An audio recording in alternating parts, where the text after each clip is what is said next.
numbers have decreased for the hospitals. All right, Judge, do you want to accept that for recording purposes? Yes. Is there a motion to accept that report for recording purposes? So moved. Second. There's a motion and a second. Any other discussion? No other discussion. All in favor say aye. Aye. Opposed? Passed. All right, if we could go to item N10, presentation from Texas State Technical College regarding Central Texas Industrial Training Center. There's a mismatch between the number of jobs that are available and the number of people that are available to fill those positions. Move to accept for recording purposes. Second. Have a motion and a second. Any other discussion? No other discussion. All in favor say aye. Aye. Opposed? Passed. All right, if we could go to item N6, that's the Greater Waco Chamber of Commerce Monthly Economic Development Report for January 2022. Know that we have had one project announcement for this first quarter, and that was in McGregor with Messer. All right, if there's no questions, or a motion to approve the chamber report for recording purposes? Motion to approve. Second. We have a motion, second. Any other discussion? No other discussion. All in favor say aye. Aye. Opposed? Pass. All right, we can go back up to item F, budget amendments. F1's regarding the FY22 budget. Francis? FY22 budget amendments, starting with F1A. Is there a motion to approve F1D through F1I? So moved. Second. We have a motion, second. Any other discussion? No other discussion. All in favor say aye. Aye. Opposed? Pass. Under item G, bids, RFPs, RFQs. G1 is authorization of recommendations. G1A regarding bid 22-004, aggregate surface treatment for delivery and pickup. All right, what's the pleasure on items G1A? Motion to approve the purchasing director's recommendations on the bids. Second. We have a motion, second. Any other discussion? No discussion. All in favor say aye. Aye. Opposed? Pass. All right. All right, item G1B regarding bid 22-005, asphalt emulsions for delivery and pickup. Not what's the pleasure of the court? Move to approve the recommendation of the purchasing director. All right. Is there a second? Second. All right. We have a motion, second. Any other discussion? No other discussion. All in favor say aye. Aye. Opposed? Pass. I'd like to go to item L1. We have Shane Turner and Fiona Bond here. This is regarding the U.S. Department of Treasury Coronavirus Local Fiscal Recovery Fund American Rescue Plan Act discussion or action regarding the eligible expenses and our funding guidelines, reporting requirements, and funding request. So I'm Fiona Bond, Executive Director of Creative Waco, and of course this is Shane Turner, owner and operator of the Hippodrome. All right, so we will recess until 1 o'clock tomorrow. So it's 11. All right, good morning. Let's call court to order. Today is Tuesday, March 1st, 2022. It's 9 a.m. Proof of posting, please. The agenda was posted on Friday, February 25th, 2022 at 3:10 p.m. Thank you. And if anyone has a public comment, they can come forward now from the audience. Yes, sir. My name is Shannon Caraway. I'm Vice President for Business Development for a company called Solar Prime. Currently, we're trying to develop another 300 megawatt solar farm and 300 megawatt battery energy storage project here in McLennan County. And it's out north of Trading House Creek Reservoir, that area there. We're preparing to submit a proposal to this body soon for a county tax abatement for the project, and just wanted to stop by ahead of time, introduce ourselves, and tell you what we're doing. Going to D on proclamations, resolutions. We have nothing this week. Under E, under consent agenda, I have no recommended pulls. Does anyone else have a pull from the consent agenda they want to discuss? Seeing none, is there a motion to approve the consent agenda? So moved. Second. Motion second. Any other discussion? No other discussion. All in favor say aye. Aye. Opposed? Pass. All right, Dustin. Yes, sir. Judge, if we could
pass. All right, if y'all want to come forward.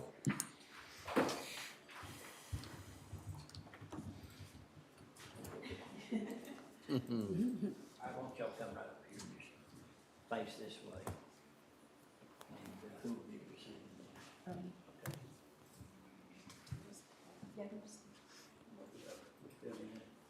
Get, kind of face that wall.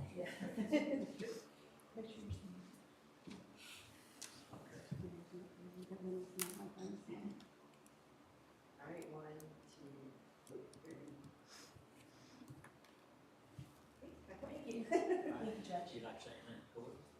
Thank y'all so much. Thank you, guys. Thank you. Thank you very much.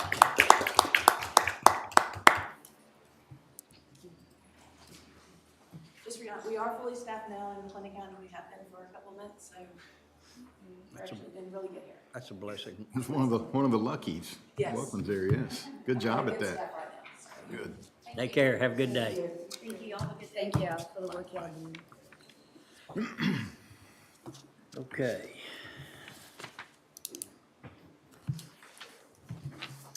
All right, going to items E under consent agenda. Recommended pulls are E3A, HR matter for IT director position, and H3B, HR matter for district clerk. Like to hold those two items. And I would make a motion that we approve the consent agenda with the exception of those pulls. Second. Have a motion, a second, any other discussion? No other discussion, all in favor say aye. Aye.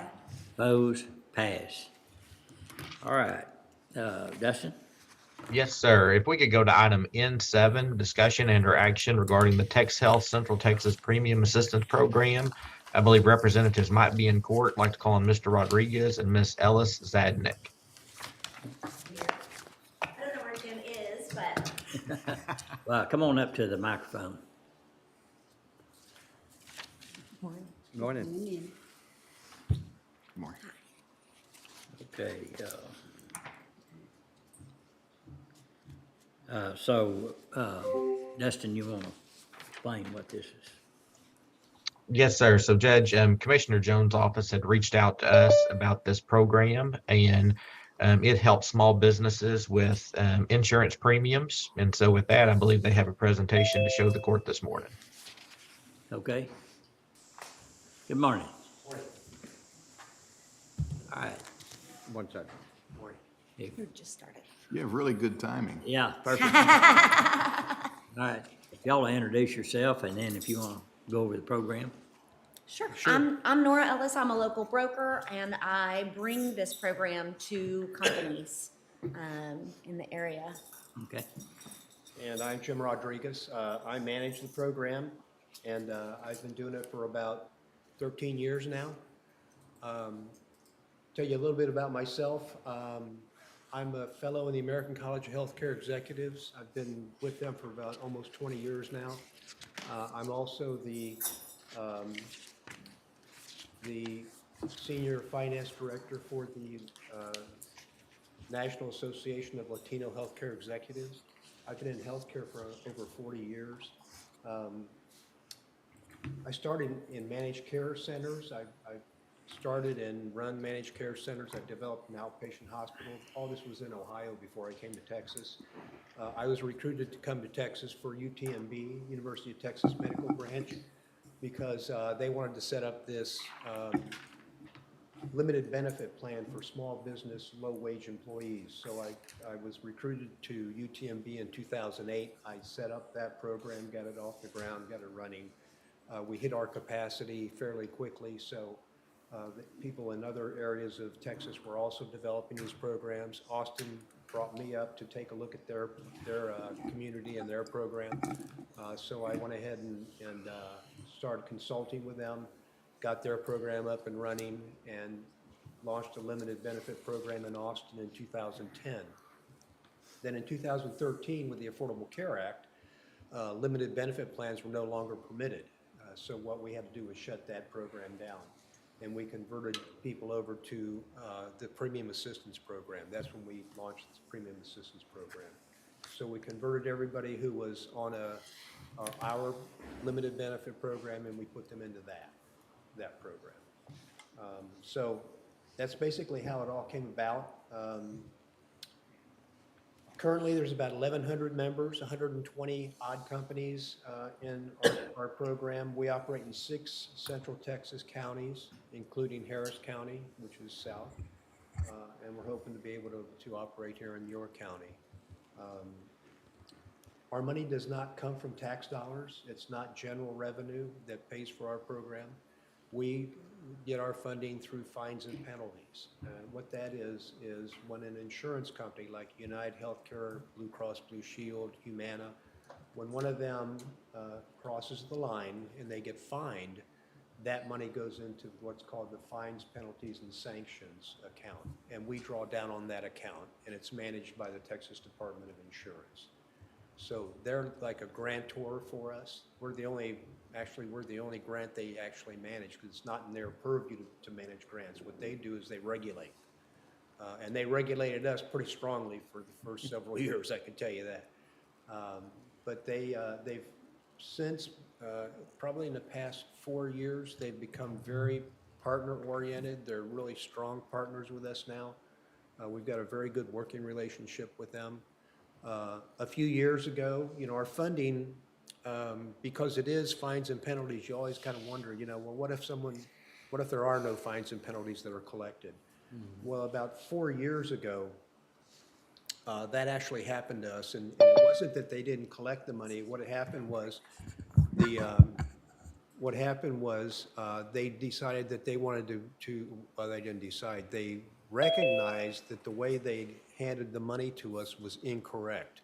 We were getting first draw on any monies that were in that account. And then the comptroller went and talked to TDI and said, no, we're supposed to be last. So it was an interpretation of the way the regulation was set up. So we went to the legislature and we talked to several of the legislators and told them, this is going to put us out of business if we're last to get the money. So the legislators worked with TDI. They said, you will come up with the money. And TDI did come up with the money. They funded us for 2 years. And during that 2 years, they continued to collect fines and penalties. So now, as it turns out, we're funded 2 years in advance. So we know 2 years in advance about our funding, and we've never been short. Fines and penalties usually collects between, I'd say they average 8 to 10 million a year. So we don't have any concerns about finances at this point in time. Small businesses have to have 2 to 50 employees. They have to be located, they have to have an office in one of our counties. If it's McClellan County, then they would be eligible. The employees must live in Texas. Sometimes you'll have a company that's fairly small, but they're geographically spread out. And they may have someone in Oklahoma, for example. Well, we couldn't cover the Oklahoma person. We could only cover the Texas people. They cannot be on Medicaid or Medicare Part B. Part A, of course, is hospitalization, but we will cover them if they're just on Part B, or I'm sorry, not on Part B. And it's employees and owners only. Unfortunately, we don't have the funding for dependents, so we just cover the employee themselves. Oftentimes, on a low-margin business, the owner will also not make very much money. The limit is 400% of federal poverty level, which is $54,360. And oftentimes, owners don't make that much either. But just to make sure that the money's going to the right place, what we normally do is we'll look at their tax returns, both personally and for the business, just to validate that they are actually eligible. And then we will do them also.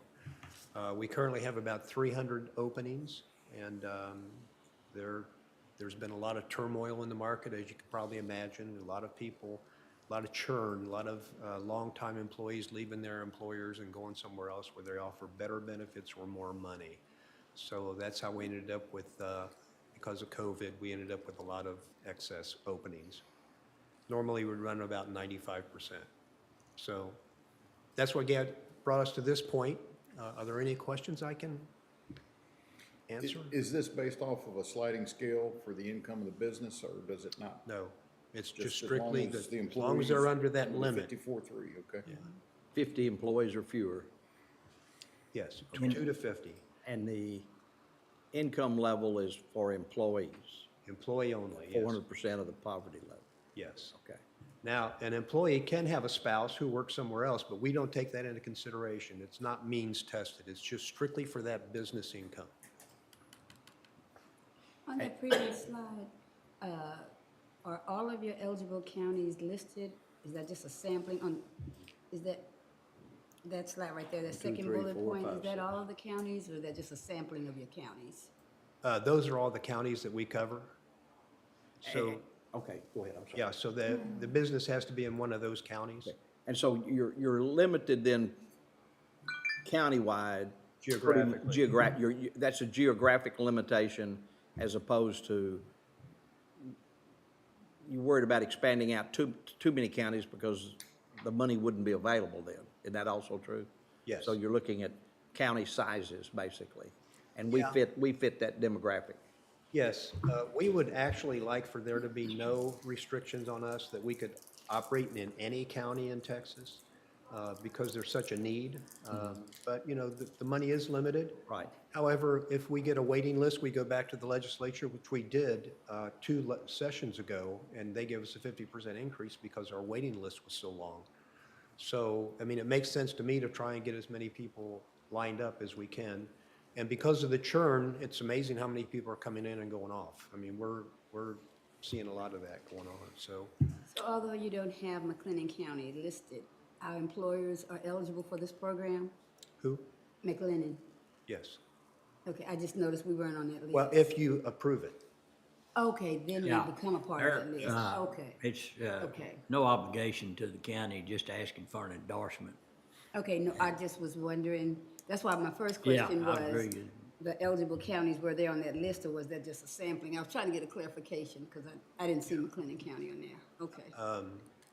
So no one has to approve your company coming into McLennan County. It doesn't have to be, Texas Department of Insurance doesn't have to approve it. That's just your decision. Right. What it is, it's between you and us. Basically, the statute, Senate Bill 10, the statute says that it has to be, a county commissioner's court has to approve our operation within that county. It's just part of the statute. It seems like it's a win-win for us. Yeah. Well, there's a great opportunity for folks that maybe don't have health care right now. Right now. Yeah. Probably don't. Yeah, Amen. that's the big, Amen. Yeah.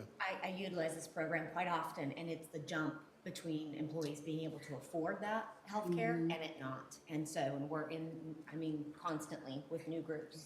is it 100% or is it just a percentage of each employee's premium? It's $110. So what it is 1/3 of the total premium. So if the total premium is $500, you know, the employer has to pay 50%. That's insurance regulation. So they would pay $250. The other $250 would be on the employee.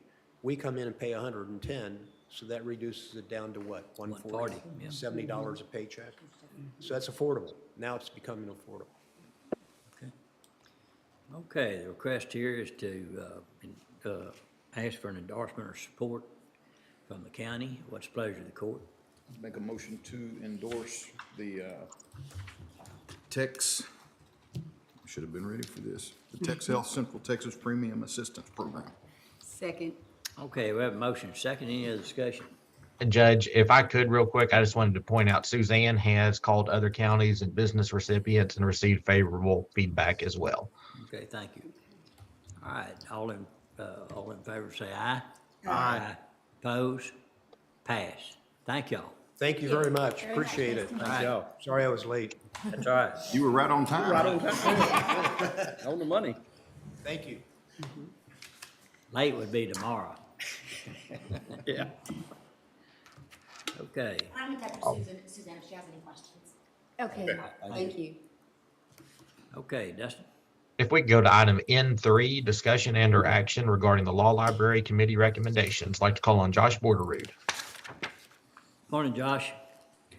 Morning, Judge. Thanks so much for having me again. Appreciate y'all accommodating on Zoom here, and good to see the commissioners again. We submitted a pretty brief recommendation this year, which is basically just a follow-up from last year's recommendation on one item we weren't able to get to.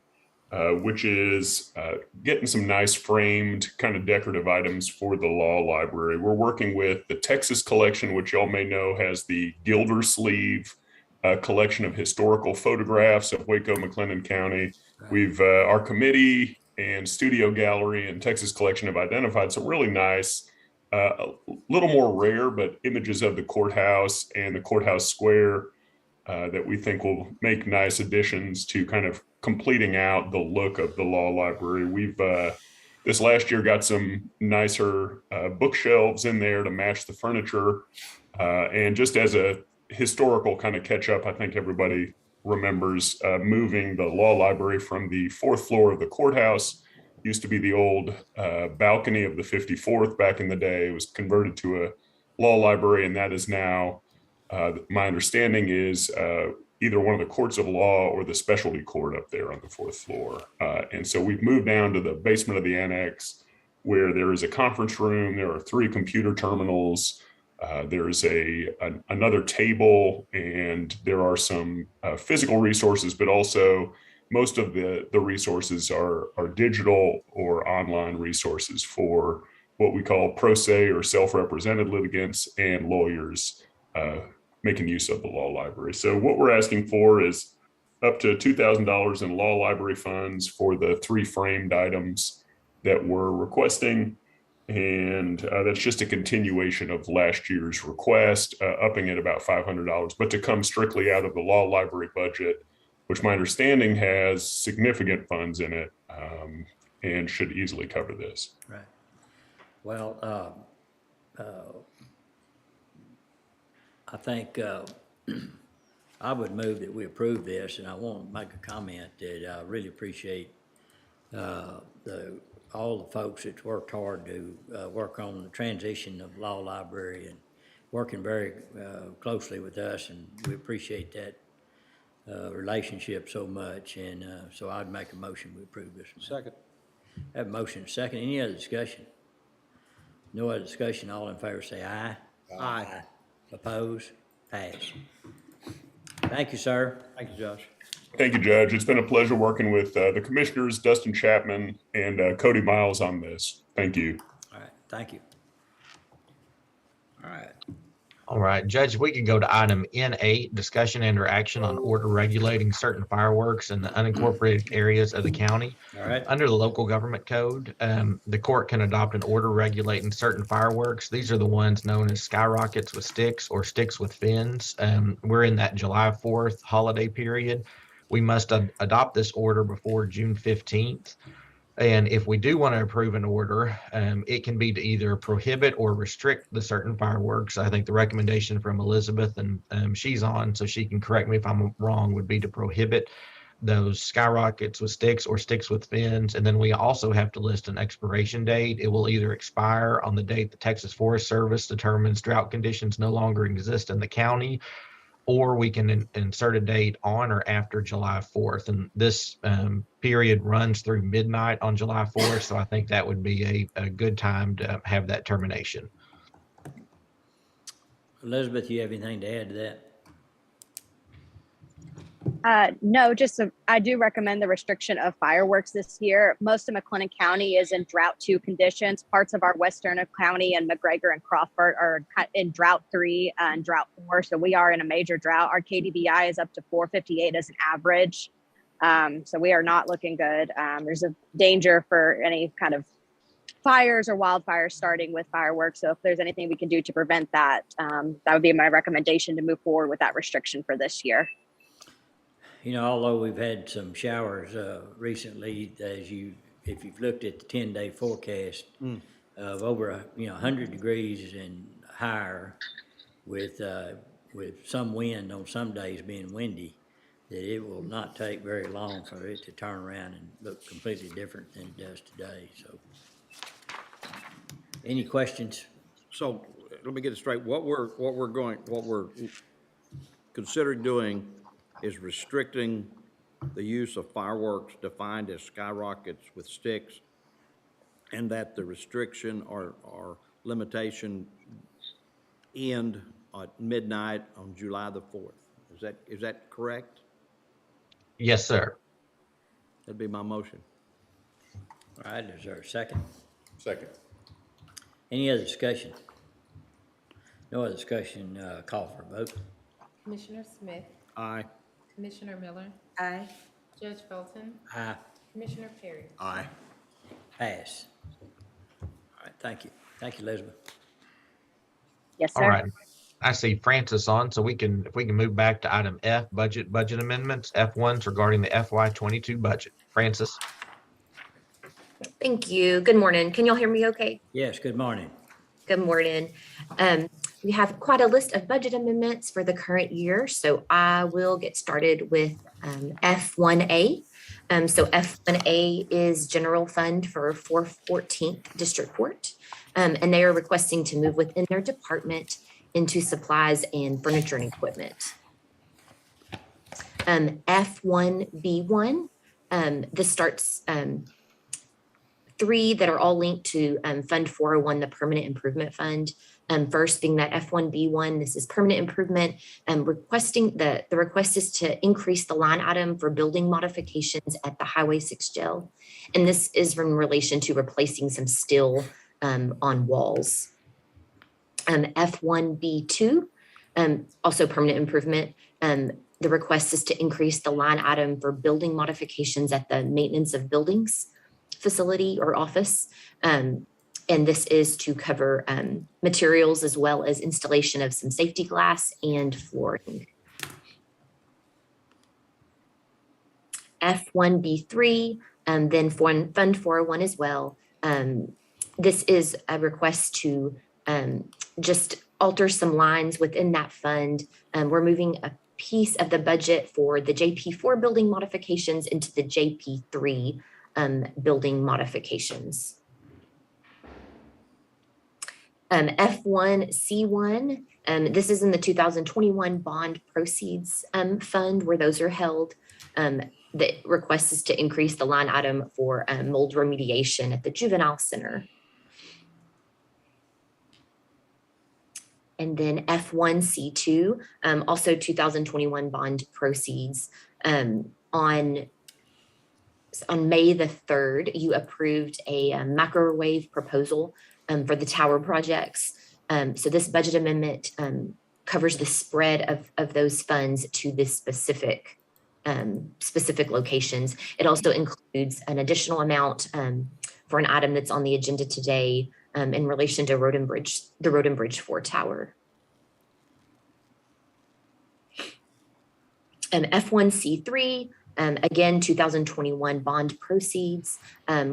We're requesting to move an amount from contingencies in that fund into ADA modifications.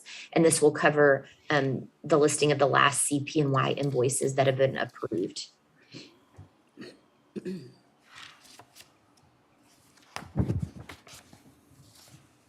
F1D, this is cleaning up some line items just between the two funds we used to hold the 2019 and 2021 bond proceeds. But it is just to accommodate some cost for cost also related to the tower project at Road and Bridge 4.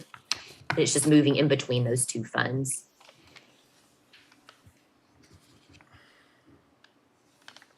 F1E, this is also cleaning up some line items in the 2019 bond proceeds fund.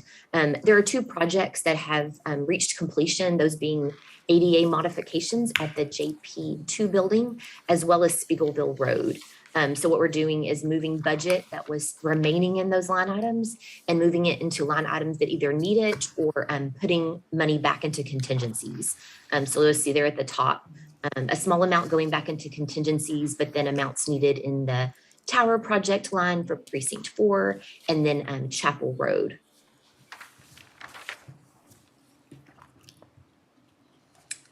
F1F, this is in Fund 140, which is the Justice Court Assistance and Technology Fund. The request is to increase line items for JP Precinct 4. It'll cover the costs that are needed for the new clerk position, that being equipment and software.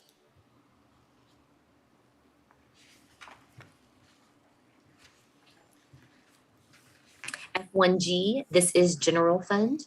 On April the 5th, you approved an interlocal agreement with the city of McGregor for improvements that were going to be made to Judith Road.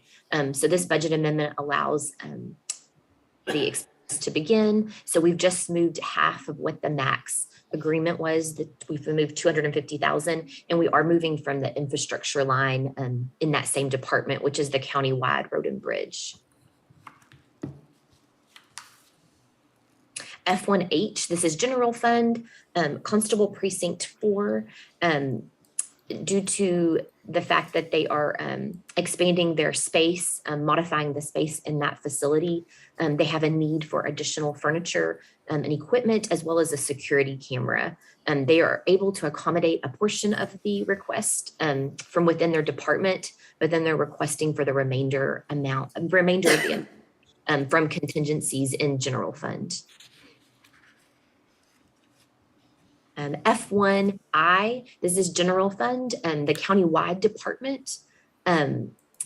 We are needing to increase the liability insurance line item, and that is due to policies that have been approved recently. There was just increased costs that weren't anticipated for the upcoming year. And we're also requesting to increase furniture and equipment, and it would cover the cost of first aid kits that are being purchased by maintenance of buildings to go into various county office buildings. F1J1, I'll skip over that one for now. I think Lisa will need to speak to that after we finish the budget amendments. But F1J2 is general fund for information technology. They're just requesting to move within their department into professional development. F1K is general fund for the purchasing department, requesting to move within their department into furniture and equipment for a monitor as well as bookshelves for their office. F1L is general fund for Road and Bridge Precinct 2, requesting to move from the contingencies in that department into capital outlay for the purchase of a trailer and a lawnmower. F1M is general fund, Road and Bridge Precinct 3. The request is to move from the contingencies in that department into road construction materials. F1N, that is for Road and Bridge Precinct 1, requesting to move from their capital outlay line item into motor vehicle operating and repair and maintenance. And then F1O is a certification of revenue. The certification is for proceeds from the last auction. The amount is specific to items that were being used by Road and Bridge 3. And then there's an attached budget amendment. The request is to increase by that same amount, breaking it up between road construction materials and tires, tubes, and batteries. Okay, now, did you want to come back to F1J1? I think Lisa needs to speak on that one. So if y'all want to go ahead and if she's on, I'm not sure if she's available. Okay, well, in the meantime, would entertain a motion to approve F1A through F1O with the exception of F1J1. Correct. All right, have a motion and a second. Any other discussion? No other discussion, all in favor say aye. Aye. Opposed? Pass. All right. Lisa showed up. Okay, Lisa's on. Yes, there you go. Sorry, I was muted. F1J1. Yes, sir. For my request, I wanted to bring to court's attention that during our FY23 technology assessments, we've discovered a number of our Adobe upgrades were missed during FY22. That was one of our intended upgrade targets. So I do have about $19,000 in surplus funds for FY22, and I would like to ask court to utilize those funds to go ahead and make the Adobe purchases and get those deployments out this year. This would help to reduce the expected costs for FY23. The anticipated cost for this upgrade would be $13,534, and that would be for 22 full licenses. Total cost there is $10,956, and 14 upgrade licenses coming to $2,577.96. And so we would reduce your 23 budget by this amount. Yes, sir. Okay. All right. Any questions anyone would have? Lisa, when you're saying upgrades, and help me here, with Adobe, when you get a license, they don't automatically during that license period upgrade, they charge you for upgrades? Or are these additional terminals that need Adobe licenses? These are not new installations. These are upgrades, and you get if you upgrade directly behind a version update, you can get a discount on that cost. If there is if you skip a version or two, then you would need to pay a full license. So that's the difference in the two costs. Okay. So if you have the license and they have an upgrade that comes on, that's automatically upgrade put on there without any additional cost? Or is there additional? No, sir. Adobe does not do an automatic upgrade. Okay, all right. You do have to purchase that. So purchase there's that, a cost savings if you follow the versions in that moment, and you don't skip versions. If you do skip a version, then you have to pay the full cost. And I assume that upgrades come with some security enhancements, probably. Yes, there could be feature enhancements, security improvements, and such. All right, thank you. Any other questions? What's the pleasure of the court? Move to approve F1J1. Yes. Second. Have a motion and a second. Any other discussion? No other discussion. All in favor say aye. Aye. Opposed? Pass. All right, Dustin. Thank you. Thank you. F2 is regarding the FY23 budget. F2A is the Waco McLennan County Library discussion and or action regarding funding allocation.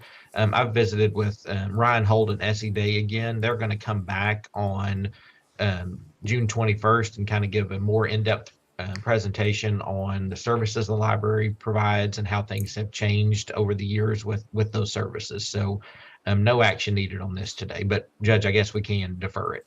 Okay. I'll make a motion we defer. Is there a second? Second. Have a motion and a second. Any other discussion? No other discussion. All in favor say aye. Aye.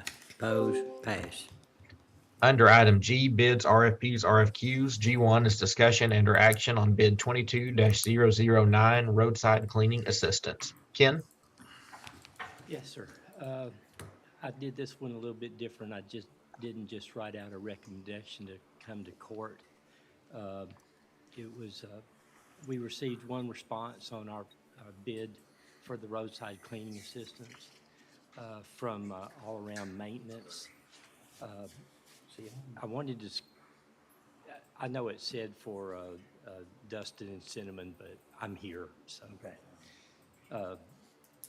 Anyway, we only got one response, and in their initial response, they only put down an amount of $1,285 per day for Precinct 4, but in the notes it does say prefer to service Precinct 4, but willing to service any as needed.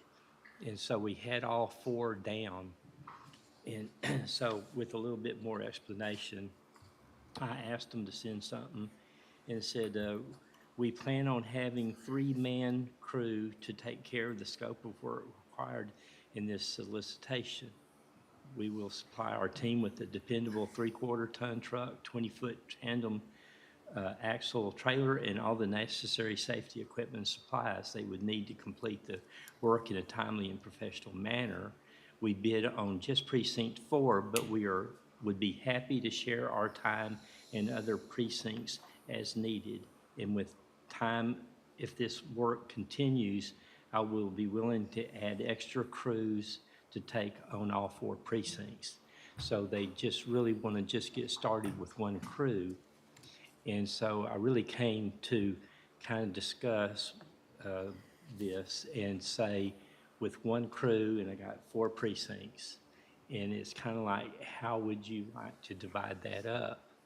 And it's been suggested that we do a precinct a week and just rotate it through the process.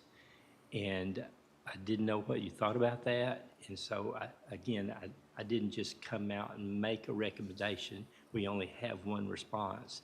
And I just wanted to see how you wanted to proceed. And I did put it down as a discussion and or action as to how you wanted to go with this bid recommendation. Personally, I think a week at a time is very good. That's plenty. I don't see why they couldn't.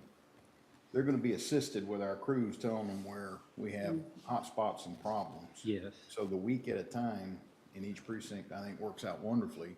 And then I already see Commissioner Smith on the calculator, and I'll see if I'm anywhere close to what he's coming up with, but that's about $83,000 a year per precinct.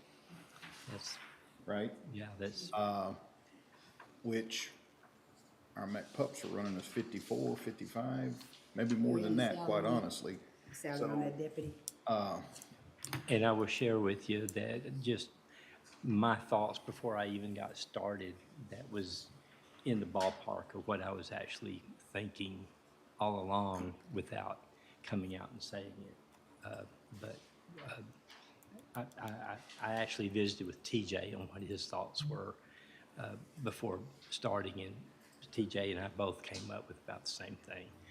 So again, I wanted to share, like I say, I do understand that they will maybe add more crews in our future so that we can have more cleanup going, but this is a way to get started with what y'all asked me to try to provide. So right now, today, we're accepting the proposal for them to do precinct 4. With a conversation actually, that they'll I'll have that expand. conversation that we want to do a weekly rotation for each precinct. That's what I'm saying. Yes. Today, we're saying that we accept their proposal to do precinct 4, and then we're gonna move forward with conversations for them to do the other precincts. Yes. You know, right I, now, I, just I, a one. I one like crew what with a you're weekly. saying. I think we gotta get the vendor to like what we're saying. Right, we gotta think through, I don't know that we necessarily want to say, sure, go ahead with precinct 4, and then they say, well, I have no interest in any of the other precincts. Yeah, and my conversation is going to be, I want you to clean all 4 precincts, but it'll be a weekly rotation. You'll be at precinct 1 one week, then precinct 2 the next, 3 the next, and 4 the next. And then it'll come back to precinct 1. And so that you're getting a week a month, basically, cleaning your roadsides where you feel they need to be cleaned. And like I said, we can add later. If we use the July 1 start date, which I think is reasonable, trying to get everything, all the ducks in a row, that's 12 weeks. Yes. Till the new budget year. That's right. Approximately, probably 12 weeks, right? Yes. And each of us gets 1 week, right? Yeah, yes. 1 week a month, I'm just. 1 week in a month, so that's really 3 times. We're gonna get between now and October 1. Ken, is that correct? That would be correct. Which I think would give us a good idea. It'd give us a good idea. It should be, Yes. yeah, give us a, Can we defer today to find out what their answer is with regards to what we're talking about? the precincts? Yes, sir. Okay. I would like to do that because You I. wanna defer it? I listen, didn't have a precinct problem 4, I'm with glad, I'm tickled that they bid, but we've got, Yeah. we've got 4 precincts in the county, and we've all got the. And I think we've got they're the same really problem. intimating that they will do that. But again, we can get that. We're gonna move from clarification. intimating to confirmation. Yes. We'll do it. Okay. So I'll second your motion to defer. Okay. All right, Very we have a good. motion and a second. Any other discussion? No other discussion. All in favor say aye. Aye. Opposed? Pass. Thank you, Ken. G2, authorization of subscription quote with SR Fax digital email fax service for health services. Lisa. Yes, this request is regarding moving to the digital fax service, SR Fax, for the indigent health care office. Currently, they're using an AT&T landline that is approximately at an annual cost of $467.40. And moving to the digital service, they can get that rate for an annual charge of $193.20. As with the other offices that we've been moving, this includes the setup charge of $1 to the credit card that will be reimbursed, and a one-time setup expense of $25. This will give them an 800 page per month service. Any additional pages are 5 cents. There will need to be, they'll need a 30-day period to port their number over to this service. And the department has the funds within their budget to take over that subscription cost. Any questions? So our estimated annual savings of $274.20. We're gonna save money by making this switch. Yes, sir. No brainer. Oh, and it is HIPAA compliant. I did mean to mention that, given the nature of the business in their office, we are using the service that is HIPAA compliant. And it'll be HIPAA compliant. Okay, yeah. Motion to approve. Yes, sir. Second. I have a motion and a second. Any other discussion? No other discussion. All in favor of this no-brainer, say aye. Aye. Aye. Opposed? Pass. Thank you. Item H, contracts, interlocal agreements. H1, Judge, if we could hold this for now, it's the agreement with Brinkley Sargent Wigington until later in the agenda. Okay. H2 is authorization of pricing supplement agreement with TransUnion Risk and Alternative Data Solutions. This item needs to be deferred. All right, is there a motion to defer? So moved. Second. I have a motion second. Any other discussion? No other discussion. All in favor say aye. Aye. Opposed? Pass. H3, authorization of support and maintenance agreement with Excella Technologies for records management agreement. Lisa.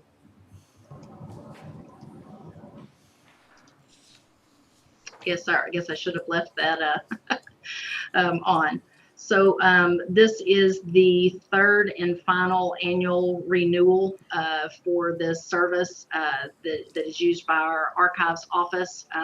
The cost this year is a small increase of $91.71. This term will take us from July 11th, 22 to July 10th of 23. Any questions? Is there a motion to approve? So moved. Is there a motion made second? Any other discussion? No other discussion. All in favor say aye. Aye. Opposed? Pass. H4, authorization of customer service agreement with RW Lone Star Security for shredding services for the Highway 6 jail. Ken? For many years, we've had an agreement with Stericycle Shredded for picking up the items that needed to be securely recycled. And we were having a hard time. They weren't making their pickups on the schedules that they had originally agreed to. We were collecting up excess materials. We were trying to get them to pick up the excess materials, and literally they wouldn't wait for us to package it in a way that they would accept it. And I'll just share, basically we didn't care for the way they were working. We sent them a deal and canceled their contract with the Highway 6 jail, and we bring before you a contract with RW Lone Star that we're actually already using at Jack Harwell. And so it's just a different agreement with another company, Jack Harwell, where they'll supply 5 containers. They have a per service visit charge of $175, and they'll charge $35 for additional containers, and they'll pick up every 2 weeks. Okay. All right, any questions? Pretty comparable to what the other contract was and the number of containers and I everything? think else? so. They have larger containers, so a little bit different. So it may look like it's charging maybe a little bit more, but I think we're getting a little bit more coverage, and hopefully they will stay on their schedule. Right. Okay. Thank you. Motion to approve. Second. Have a motion second. Any other discussion? No other discussion. All in favor say aye. Aye. Opposed? Pass. H5, authorization of service order agreement with Astound Business Solutions, acting on behalf of itself and its agent for Grande Communications for internet services for archive health services offices. Lisa.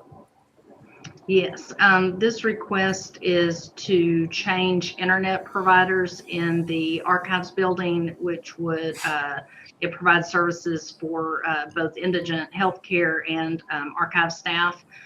Currently, they are with NextLink, and they have a 30 by 30 megabit connection. This costs them about $250 a month. Through the Grande services, we can get increased bandwidth of 500 by 50 megabit and save $20 a month. So that rate is $230, but this would be a new 3-year term. So it's my recommendation to make this change. All right, saves $240 annually. Is that one of those no-brainers? Yes, sir. Well, it sounds like it. Another no-brainer. Okay. All right. Motion to approve. All right, Second. we have a motion second. Any other discussion? No other discussion. All in favor say aye. Aye. Opposed? Pass. Thank you. Thank you. You H6, said authorization. inflation was rampant. That's right. H6 is authorization of agreements and related documents with CTWP for the county clerk's office copiers. This is an agreement with CTWP for the lease of 2 copiers for the recording department in the county clerk's office. They total $2,849.46 a year for each copier, and the term of that lease is 5 years. And also included with that is their maintenance agreement that for the 2 copiers of $720 annually for a base amount of 13,000 copies for the 2 Minolta copiers. Okay. Any questions? If not, what's the pleasure of the court? Move to approve. Second. Motion made and second. Any other discussion? No other discussion. All in favor say aye. Aye. Opposed? Pass. H7 is authorization of professional engineering services agreement proposal with Lockwood, Andrews and Newnham Incorporated for Trading Post Road Creek Crossing Improvement Project. Zane. Morning, Zane. Yes, sir. Good morning. This item is for a professional engineering services contract that will include a drainage study and engineering design plans and additional efforts to help with the bidding services and construction inspection for a low water crossing on Trading Post Road in Precinct 2. It'll be swapping out, replacing some bad rail car culverts with concrete culverts. And the price is $62,000, and it's been recommended for approval. Okay. No questions. I would move that we would approve the agreement with Lockwood, Andrews, and Newman. Second. All right, I have a motion second. Any other discussion? No other discussion. All in favor say aye. Aye. Opposed? Pass. H8, authorization of interface agreement with Clinical Pathology Laboratories for Highway 6 Gel Electronic Medical Record Interface. David Ives. This is I'm sorry? Good morning. Oh, good morning. How are y'all? I'm sorry. We're good. We're happy. This is an agreement with CPL, and what they're going to allow us to do, instead of doing the manual data entry that we normally have to do on this, they are going to create an electronic interface that will import the data that we need for our medical department from CPL directly into our core EMR service. There is a fee, but they are paying the fee. We are not paying anything. They are absorbing that fee, and that's in section 1.1 of the agreement. Okay, any questions? Is this HIPAA compliant and everything? We're all right there, David?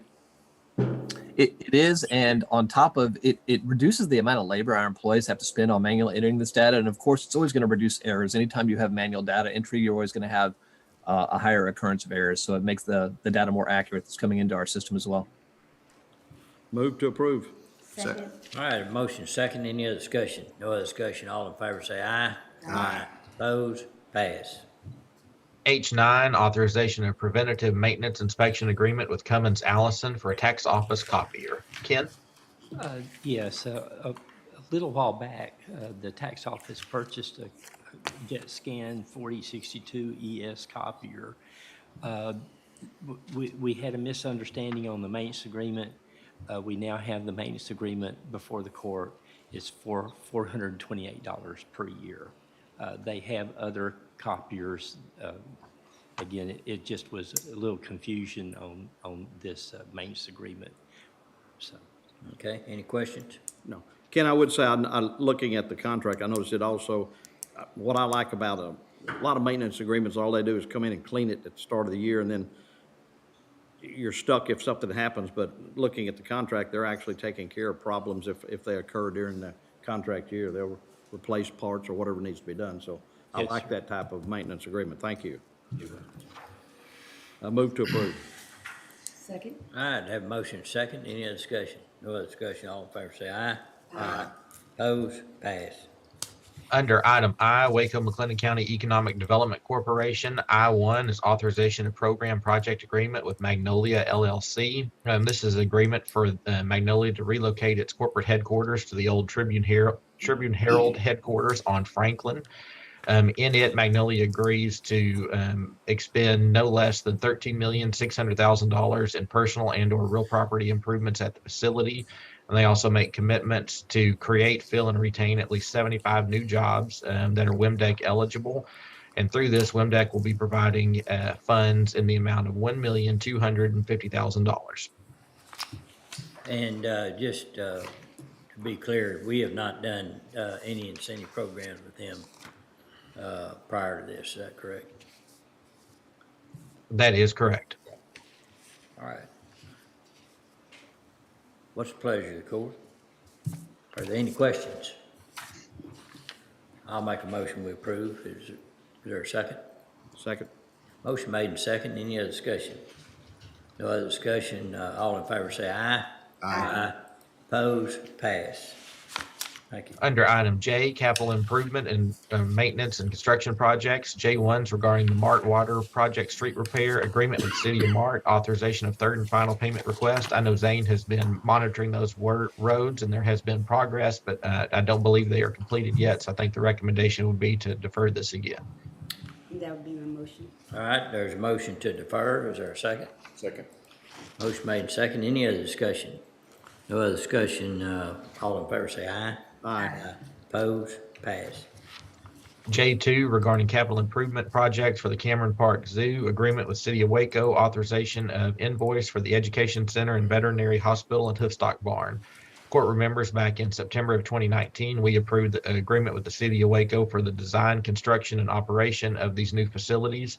And per the agreement, the city has submitted this invoice totaling $238,003.54. It has been reviewed by Francis, and she has communicated with me as she was heading to her classes that it is her recommendation is to approve. Right. Motion to approve. Second. I have a motion second. Any other discussion? No other discussion. All in favor say aye. Aye. Opposed? Pass. Under item L, grant proposals. L1's regarding the U.S. Department of Treasury Coronavirus Local Fiscal Recovery Fund American Rescue Plan Act. Judge, we do have Tom Ray on the line. He has a quick presentation on the arsenic issues. I don't know if you'd like to do it now or hold it until later. Let's do it now if he's available. Okay. Tom, are you there? I am. Can you hear me? Yes, sir. Yes, sir. Good morning. Okay. Do I need to share my screen or has your IT folks put it up? Tom, I don't know if it made it to IT yet. If you don't mind screen sharing, that would be great. Okay, give me a half a second. What I would like to visit with the group about, with the court this morning, I appreciate the opportunity to do this, is to take a quick minute to talk about a meeting. I need to get into, hold on just a second. Maybe this will look better.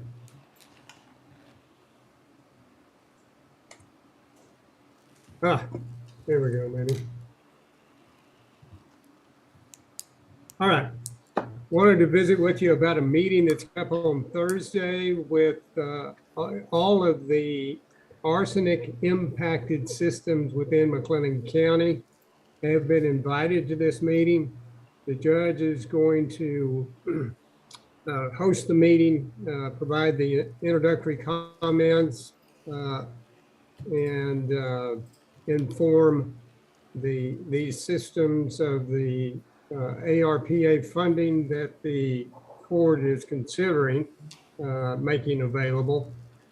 So that again is this Thursday at 9 o'clock.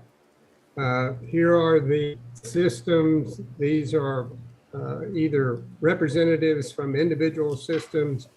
The BRA is also invited. The BRA has done quite a bit of work looking at the problems here, so they need to be a part of this.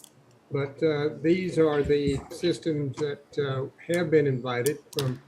Tom, you need to go to that slide. Oops, excuse me. Can you see that?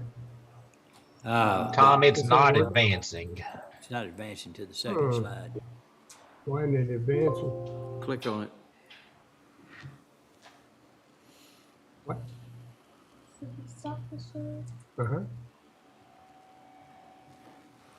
Hold on. Technical difficulty. And then hit share again. That one? Okay. We've got a helper in here, so maybe we can get through it.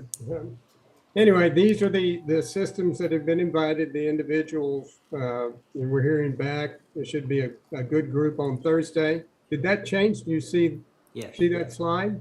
Right. With the agenda, this is the agenda for the meeting.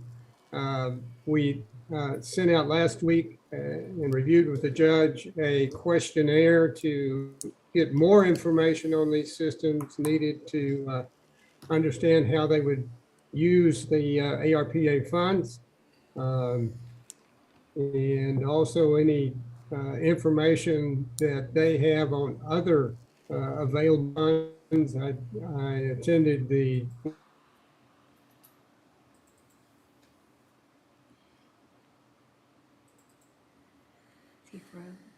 He's locked up.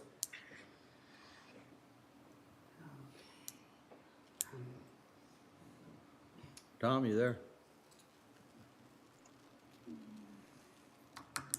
Judge, I think we did lose him. Okay. Judge, do we have any idea how, what the attendance? infrastructure bill will be discussed. There he is. There we go, Tom. Oh, okay. This is, I'm sorry, I have trouble with my, Okay. that's again, that's the agenda I was just talking about, Okay. okay? All right. Do you see this? Yes, that's the questionnaire. And That's the questionnaire. We're trying to get all these systems and their engineers to give us more information about their projects, where they are with the projects, when will they be completed, have they got other financial assistance that they've either requested or secured, what's the status of the Texas Water Development Board's SRF, State Revolving Fund commitment. So we have asked a couple of times for these systems to provide this information, and so they'll be prepared to go over it at the meeting on Thursday.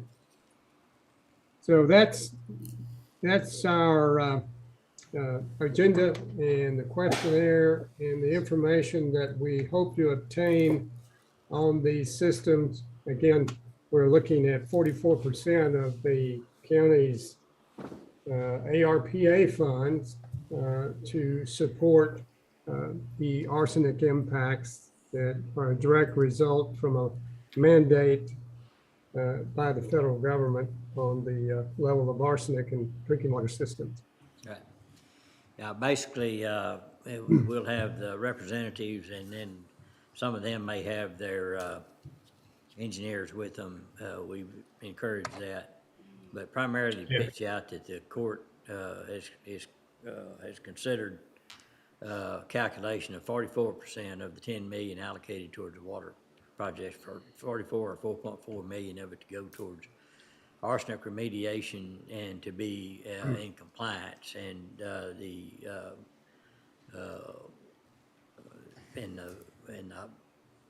hope that this reduces the obligation to the people at the meter. Some of these have their loans in place, and others I'm not exactly sure, but that's one of the reasons for the meeting, and the questionnaire covers that. So this will give us a good understanding where everybody is, and then what challenges that we've got to be sure we are in compliance with the final rule of ARPA to make sure this happens. And of course, the other thing, most of them already have a solution and a time frame that they intend to implement these solutions. So we'll make sure all those things are in order.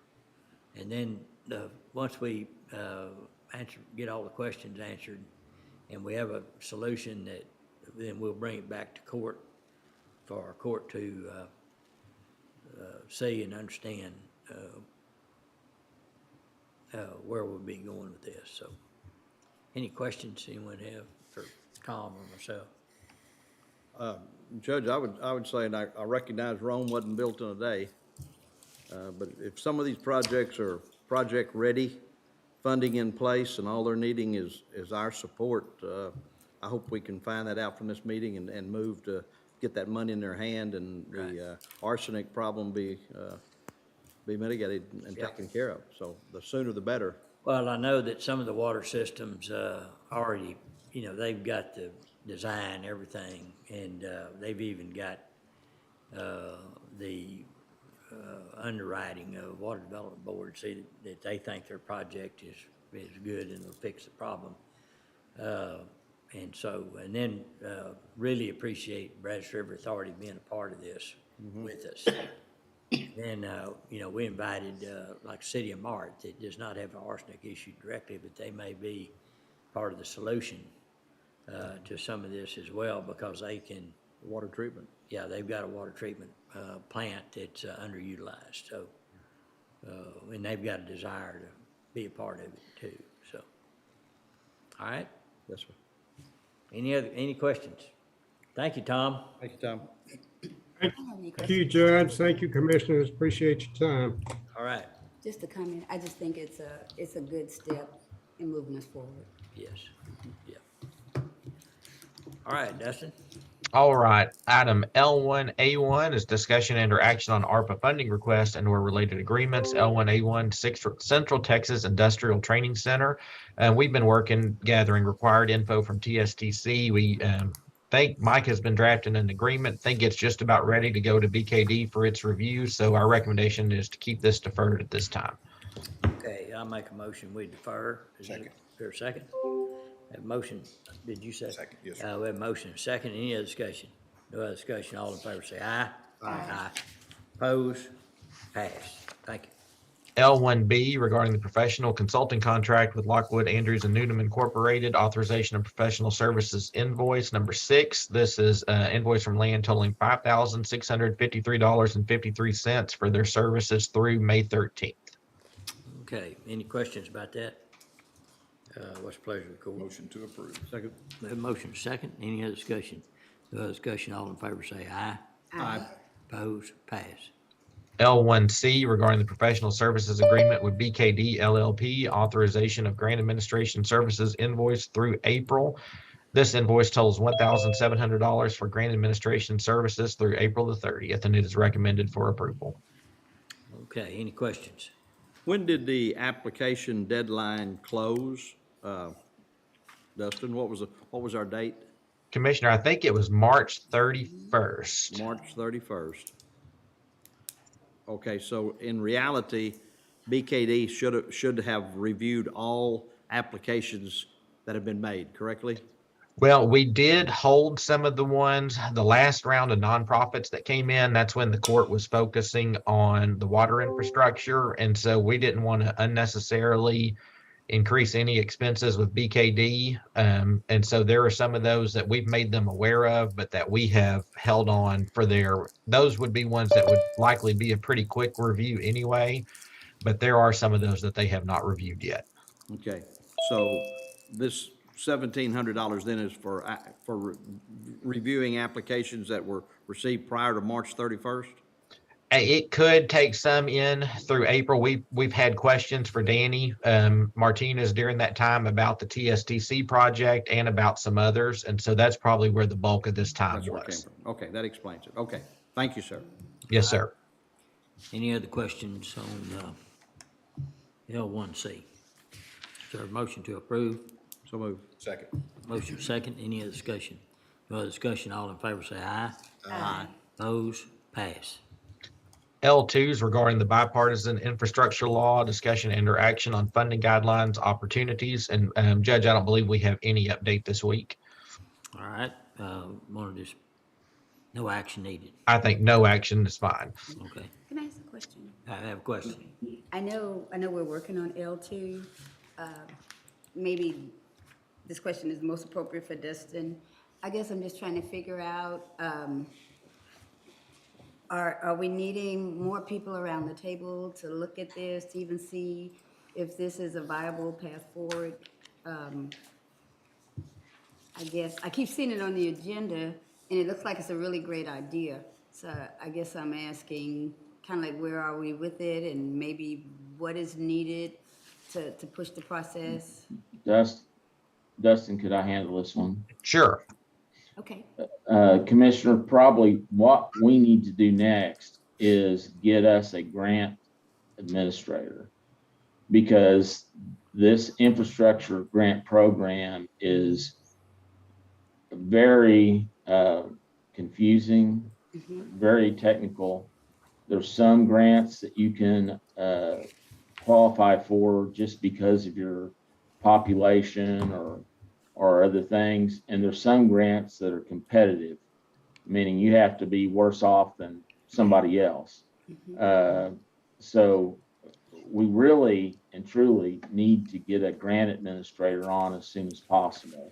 And we should, I don't know if it would be a good thing to go out for requests for qualifications or just go directly with one. But if we're looking to possibly get reimbursed for their activities, we probably need to put out an RFQ for a grant administrator for the Bipartisan Infrastructure Act. And Mike, I don't mean to interrupt, but we did do that. And Ken, we've received 2 responses, and Ken Francis and myself have been reviewing those. They're, I think our next step for that is to, and Ken can correct me, just to continue our review and then bring a recommendation to court and maybe visit with one of those firms. But we did only receive 2 responses. And then Commissioner, a lot of this money it's of course not flowing directly to the local governments. From what we've seen, many are going to the state governments, who are then setting up the grant programs to apply. And so there have been a few of these that have that are out there, and it's in the transportation areas so far, and things that we really would not qualify for or be ones that we were likely to apply just from our review of it. But I do believe that, the money should be flowing more readily, but it is going to the states, is what it looks like, who are then setting up those application processes. Dustin, who did we get proposals back from? It was, and Ken can help, there was an Mike, it's not a GrantWorks or anybody like that. There was one out of Texas that's They do some grant administration work, but have a lot of infrastructure experience. And then the other is kind of a national firm, and they're kind of flip-flop. They do a lot of FEMA and disaster recovery. Ken, do you remember the names of the companies? One of them was TCL, and the other was, I'm sorry, like you say, it starts with the M, and I can't think of it Well, right now. did we, in addition to advertising, send anything directly to Langford or GrantWorks or any of them? Yes, we did. And I saw a Grants Works representative at the Hot Cog meeting the other day, and she was working on some grants for Hot Cog, which we could have possibly be eligible for. I don't know exactly what they were, but exactly what Dustin said, that the House passed the bipartisan bill, which would have funded money directly if the Senate would have approved it into these projects, but they didn't. The Senate failed to do that, and so it went like TxDOT. When we were going to Congressman Sessions about funding for the Spiegelville Bridge replacement, when he explained to us that money has now gone to TxDOT, so we're going to get the MPO to work on trying to access those funds through the state level. And so, Doc Anderson and Birdmore both know about it. So a lot of it is the work we do politically, I guess you'd call it politically or legislatively, to try to get some help from our elected officials. And then the other would use a third-party vendor, a grant writer type. And Tom Ray just sent me a message that, just as an example, all funding for water and wastewater is going through the Texas Water Development Board. Yeah.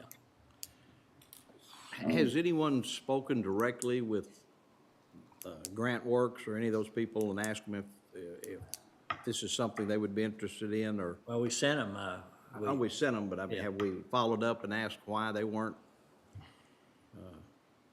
Or is there a reason, is there a need to try to broaden the search, or I guess y'all are in the middle looking at these people.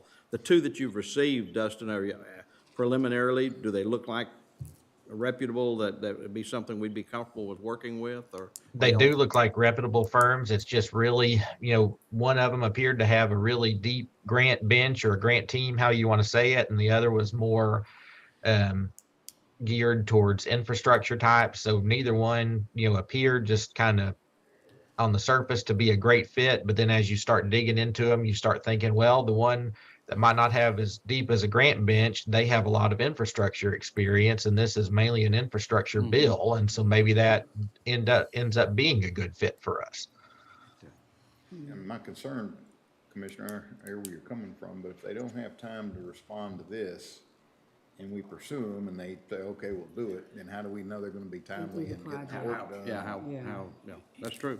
Well, we've actually used LAN, Tom Ray, for grants pertaining to water for the McLennan County Water Resource Group through Department of Reclamation grant and others. So that's also an option, real specific to water, what our needs are. So we'll look at that option. Yeah, but I agree with Commissioner Miller.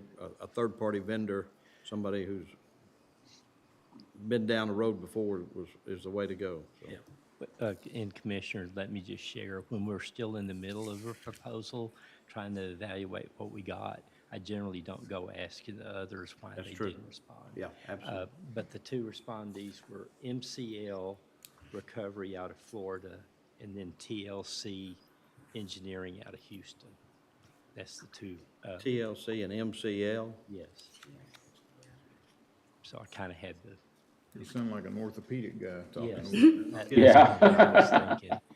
But we did pick out everyone that we've done business with in the past and sent them directly our proposal, and we had extensive list of what we were kind of looking for. And That was the two responses that we got. One of them's, TLC's out of Houston and MCL's out of Florida. Is that what you said? Yes, that's correct. Okay, Okay, thanks. all right. All right, Dustin. All right. L3 is regarding the Bureau of Reclamation Water Smart Grant Assistance Agreement, authorization of amendment number 2, period of performance extension. This is on our water marketing strategy grant. And all this does is it changes the completion date from March 31st, 2022 to June 30th, 2023. We just need a motion to approve that, the amendment and date extension. All right, what's the pleasure of the court? So moved. Second? Have motion second, any other discussion? No other discussion, all in favor say aye. Aye. Opposed, pass. L4 is regarding the Texas Department of Health Services funding COVID-19 testing and mitigation activities and confinement facilities funding, authorization of grant application, contract, and related documents. Last court session, we had brought this forward to court to make you aware of a potential funding opportunity through the Department of State Health Services. And things have advanced rather quickly with it, and we now think we need to go ahead and bring this to court for the court to approve the grant application and related documents. So David Ives, did you want to add anything to this? So that's pretty much it, Dustin. And they've updated that to include some clerical salary. But essentially, we're getting testing kits and some other items from this. And this is just the preliminary beginning of the process. And y'all can see the paperwork for the amount of equipment and supplies that we're going to receive for it.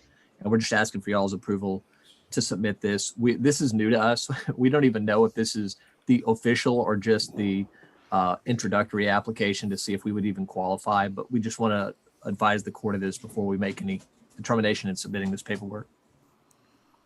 Any questions? I'll make a motion we approve. Second. Motion made and second, any other discussion? No other discussion, all in favor say aye. Aye. Opposed, pass. Under item M, Department Office Specific Requests, M1's County Sheriff, authorization of weapon trade-in request under the local government code. Ken? Yes, we received a request from the Sheriff's Office. They have a rather lengthy list of pistols, various pistols, rifles, and shotguns. They would like to trade those in for some other weapons supplies.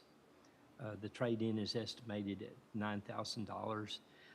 We included a list of those weapons in this request. And just to remind the court, in the Local Government Code, Chapter 263, under 263.152 disposition, the Commissioner's Court may offer the property as trade-in for new property of the same general type, and the Commissioner's Court considers the action to be in the best interest of the county. I checked with Francis, and I think we're both in agreement.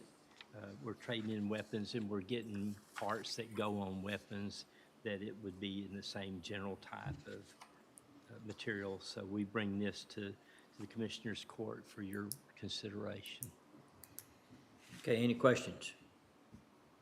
Make a motion to approve. Second. Have a motion second, any other discussion? No other discussion, all in favor say aye. Aye. Opposed, pass. M2, Information Technology, status update on McLennan County Cybersecurity Training Completeness Report as mandated by Texas House Bill 3834. Lisa? Yes, Brennan sent updated report out to each of the members of the court. Hopefully you've seen that. We've gotten some of the training completed, but we still lack 3 individuals at this time.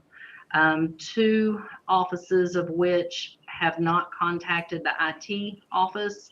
One of the offices we are working with administrative level staff on getting that training completed. Of these 3, are any of them new hires that really hadn't come on board yet that I noticed that was on the, didn't realize earlier? Yes, sir. One of them is a fairly recent hire, I believe in late May. I don't have that date in front of me. And that is the one that we're working with the office to get completed. They thought they had completed it. My suspicion is it was the HR training that they completed. So we'll be meeting, reaching out to them again today to get clarity on that and see if we can get that wrapped up. Okay. The other two offices, we've had no contact with. We've Okay, tried to reach so- them by email and phone. Okay, so if the consequences of not completing that would be to shut off their access?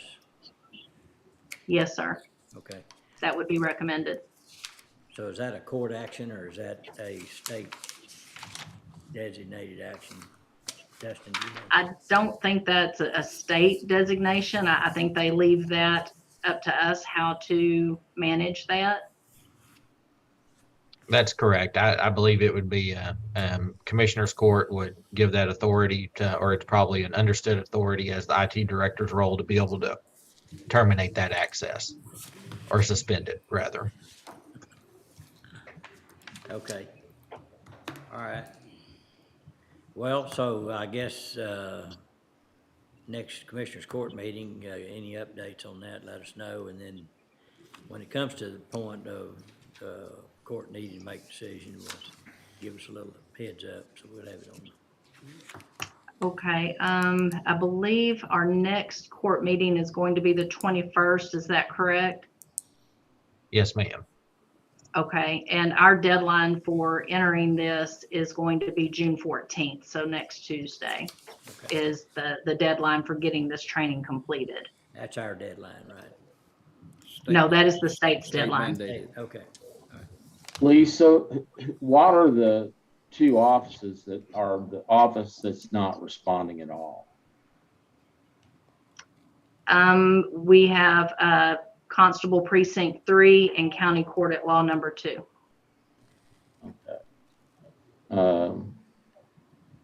We can probably send a nastygram that talks about the suspension of computer access or system access during this week and get that done, I'd hope. So is the okay, so we send the communication this week, but we do not suspend access until when? 14. Until after the 14th. Okay. Lisa, can you contact these individuals personally? I have tried. They know. And I believe the county judge's office sent communications out to those offices as well. I've sent that. I'm not sure what that engagement looked like. So Go ahead. I'm just saying, personally, I think at 5 PM on the 14th, they've been given plenty of notice. You've reached out, Lisa. Judge's office has reached out. We'd have compliance by 5:15 or 5 o'clock on the 14th. I'm not sure there's other Avenues? options than to suspend service. Well, especially since there's a court involved, because that involves a lot of filings that come in and stuff like that. We probably need to work with them a little bit to try to get them on board. Well, I guess my question, Lisa, is you suspend that individual's access, not the office's access, correct? That is correct. So any paperwork that the individual hands to somebody else to input is still going to happen. I believe it will be impactful for both of those offices, I think it will be. given their positions. Okay. Hey, on new employees, when new employees come on, do they have a year from the date of employment to take the security training, or is it 90 days or 6 months? What's the state reg on that? They haven't really, for the state, they need to do this annually. We encourage the offices to ensure the staff has taken that within the first 2 weeks. Sometimes we're seeing that deadline met, sometimes not. You could be hired the day before, you could be hired 6/13 and not be able to meet that deadline if you didn't have a year or so many days or weeks. So I think somebody that's hired very close to that date, there needs to be some expectation that perhaps they're not going to make that 14th deadline. if they're hired. Yes, sir. And we've given that allowance in the past. Anyone hired in June, if they, aren't able to get that done, that hasn't, but that was prior to House Bill 1118 with that consequence with the grants. But prior to that, we were given that allowance. So the 1118 doesn't mandate like 1 year from time of employment or 30 days or 60 days? You're saying there's nothing in the bill? I believe our impression of that is they have to do that annually. So I think that for a new hire, I Annually guess is that would be kinda wide okay. open. Annually can mean a lot of things. Calendar year, fiscal year, year from the date of hire, there's a lot of annual. That is true. It's kind of So it's ambiguous. been our goal to get the training done as soon as possible. We've worked with HR to try to get that arranged during the onboarding period as well. Okay. But the other two offices are well-established employees. Yes, ma'am. Okay. So this is just a report, no action, Judge? Is that right? Or I think the action is that a communication be sent to those out of compliance or close to being out of compliance of the consequences of not meeting the deadline. So if it's okay at the court, Lisa, Dustin, and I'll decide whether it needs to come from IT or it needs to come from my office. All right. Sounds good. All right? Okay. All right, So thank is you. that- That's what I needed was some direction. So I'll make a motion that a communication of the consequences of not meeting the deadline be extended to those individuals that are shown to be still not in compliance. Second. All right, motion made, second. Any other discussion? No other discussion. All in favor say aye. Aye. Opposed? Pass. Thank you. M3, Heart of Texas Fair, Extraco Event Center, authorization of show pavilion fire system repair. TJ? Yeah, good morning, everyone. Morning. So you have before you a proposal from Action Fire for some emergency repairs out at the show barn. We had about 84 feet of pipe that had some pinholes developed, so we had to go ahead and get that replaced. So this is just seeking court approval to move that funding around. All right, any questions? TJ, are these pipes inspected yearly? Typically, we have a yearly inspection on all of our fire prevention systems, and it's a pressure test. We check all the valves and make sure we're holding pressure at a regular, steady pace. So every once in a while, we'll have a pinhole develop. It's just due to the age of the piping. We hadn't seen anything further in the system out there, but we are going to steadily keep an eye on it just to make sure. Okay. So this didn't show up the last inspection we had. It's what I guess a regular inspection that we had. No, sir. Okay. Move to approve, Judge. All right, is there a second? Second. Motion made and second. Any other discussion? No other discussion. All in favor say aye. Aye. Opposed? Pass. Under item N, additional items, N1 is discussion and or action on matters regarding COVID-19. I checked with Elizabeth earlier. There's no update needed today. Under item N2, selection designation of public members and salary grievance committee regarding the FY23 budget. I don't believe there's any action to take at this time. Moving down to item N4 regarding the local provider participation fund, authorization of intergovernmental transfers of funds derived from the county healthcare provider participation fund. I'd like to call on Heather. Morning. Good morning. So this is for the CHIRP Program Year 2 Advanced IGT. It has a settlement date of June 16th.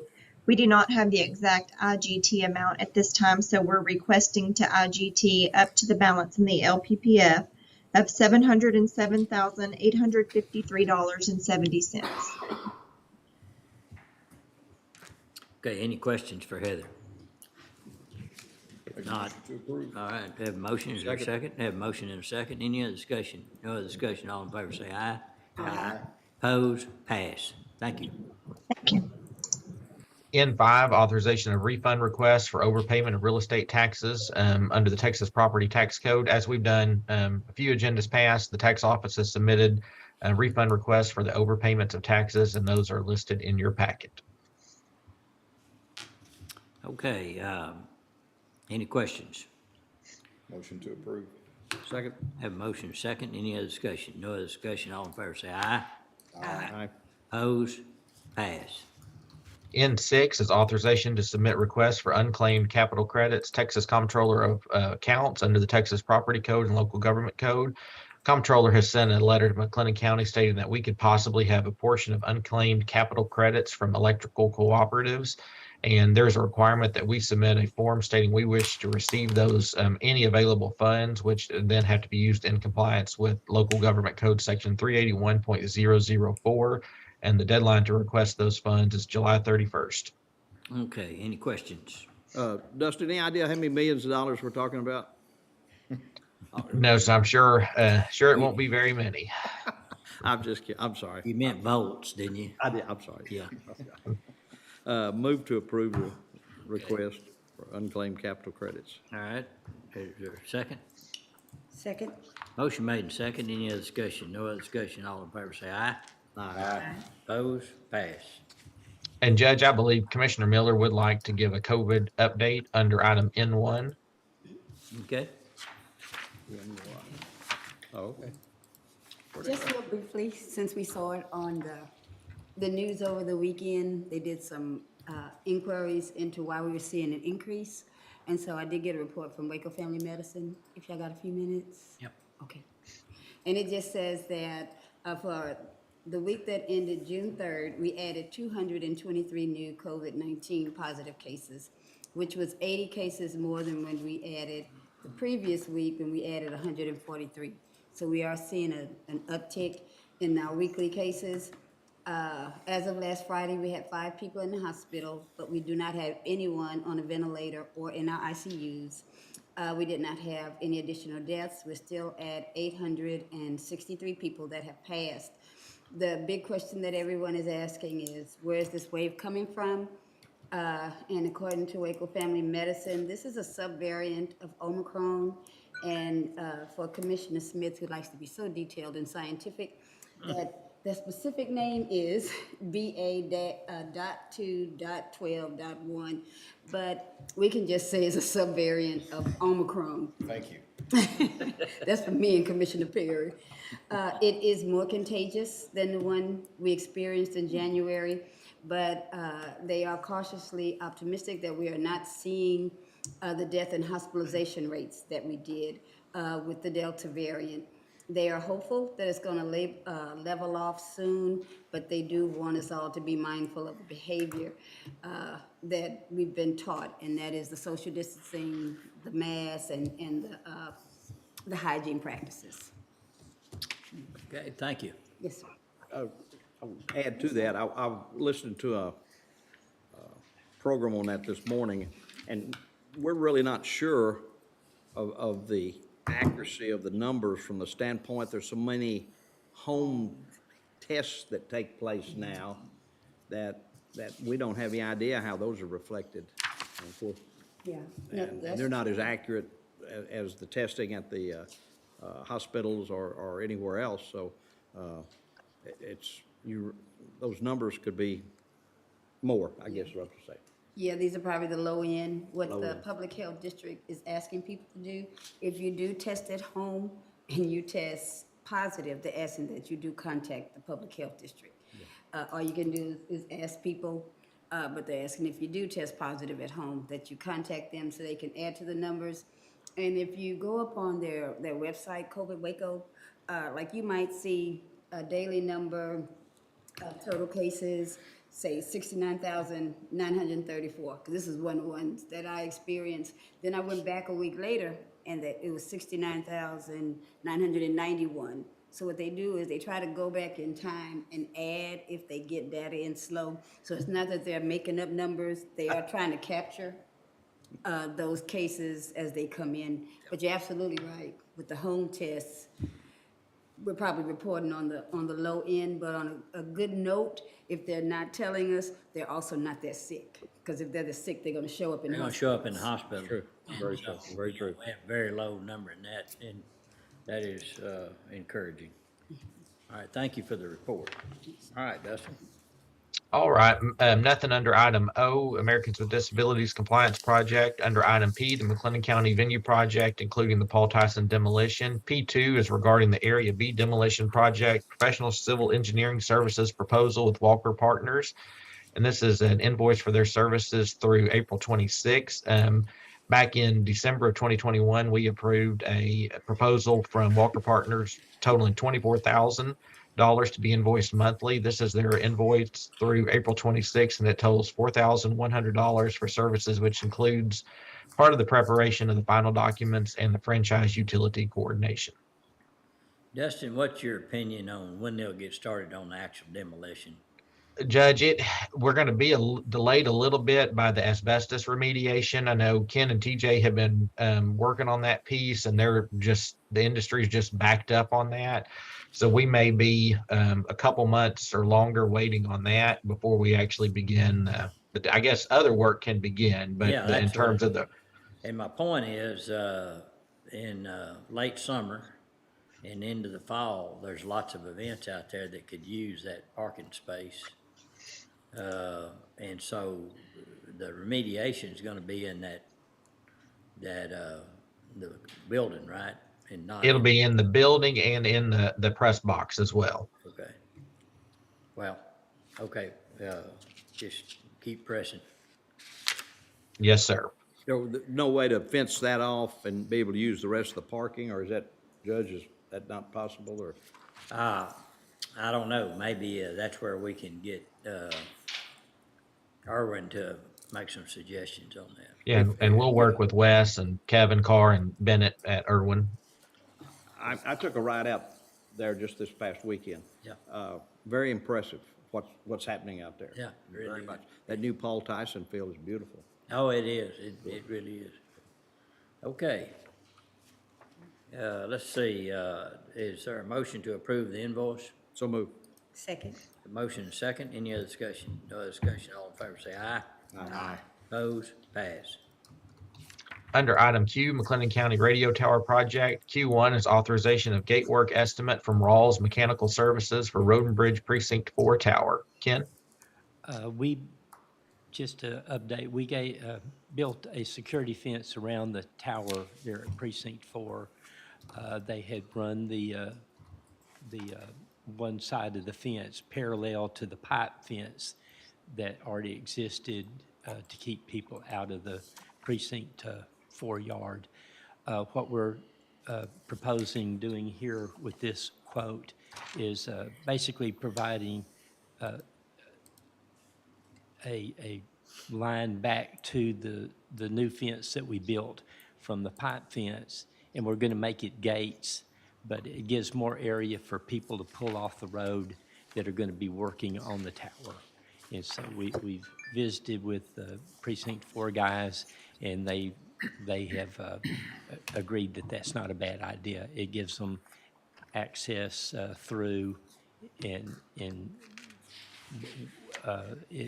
we feel like it'll work good with what we're trying to do there.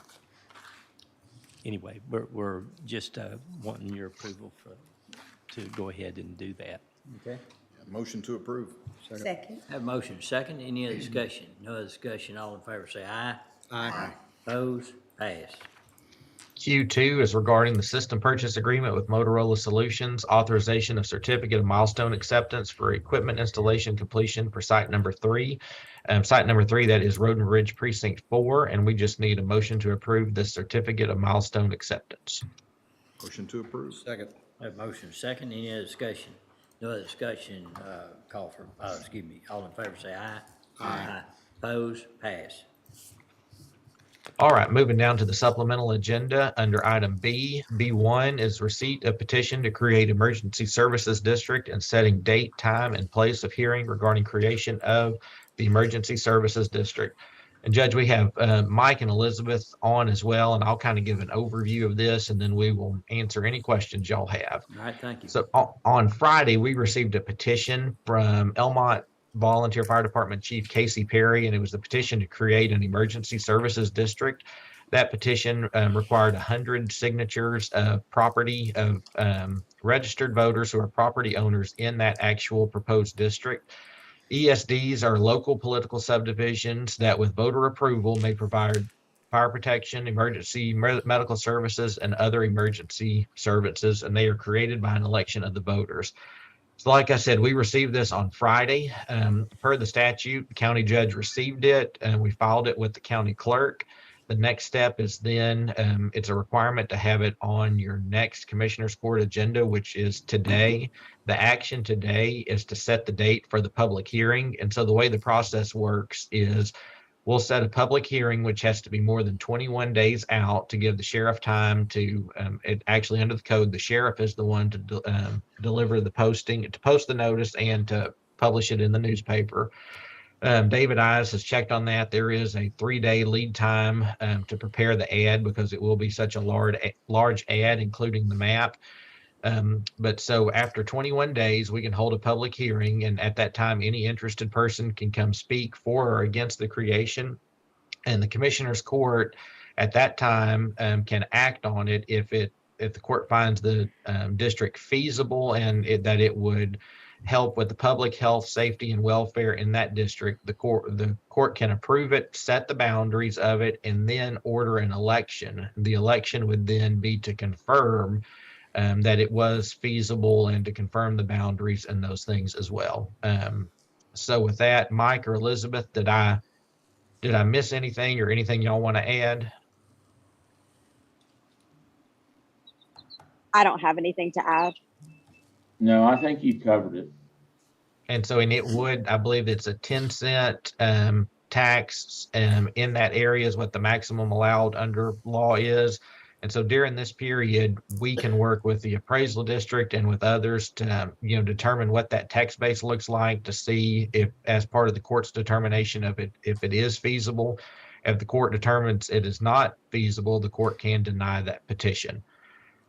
And so our recommendation, looking at the calendar and with the sheriff's office, 21 days the next agenda after that would roughly be July 5th, but that's your first budget work session. And to give time to make sure the posting is done properly and the notice, we're recommending we can go ahead and get it posted maybe later this week or early next week, but then to hold the public hearing at our Tuesday, July 19th court session. That'll be the first day back after the conference the week prior, but I think that would probably be the best time rather than having it on the first day of your budget work sessions. But just wanted to propose that idea to you. And Dustin, correct me if I'm wrong, but you said we also have to post notice in the Waco Trib? Yes, sir. That's right. And that's actually a requirement of the sheriff. And who's responsible for paying for that? That'll be a county responsibility from the way I understand it. And it's a pricey, I believe it's $1,700 or so from what David has found out. Question, Dustin. Yes, sir. If the statute reads that we have to have it on the next agenda, which is today, does the statute say that we have to act on it at this agenda?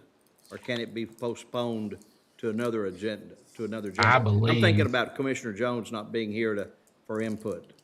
Yes, sir. And I know he was going to try to zoom in, and he had just messaged that he was not going to be able to attend, but he was going to listen to it through YouTube. But the statute actually says that at the next regular or special session of the Commissioners Court held after the petition is filed with the county clerk, Commissioners Court shall set a place, date, and time for the hearing. Okay. So I don't believe we can defer that. Okay, very good.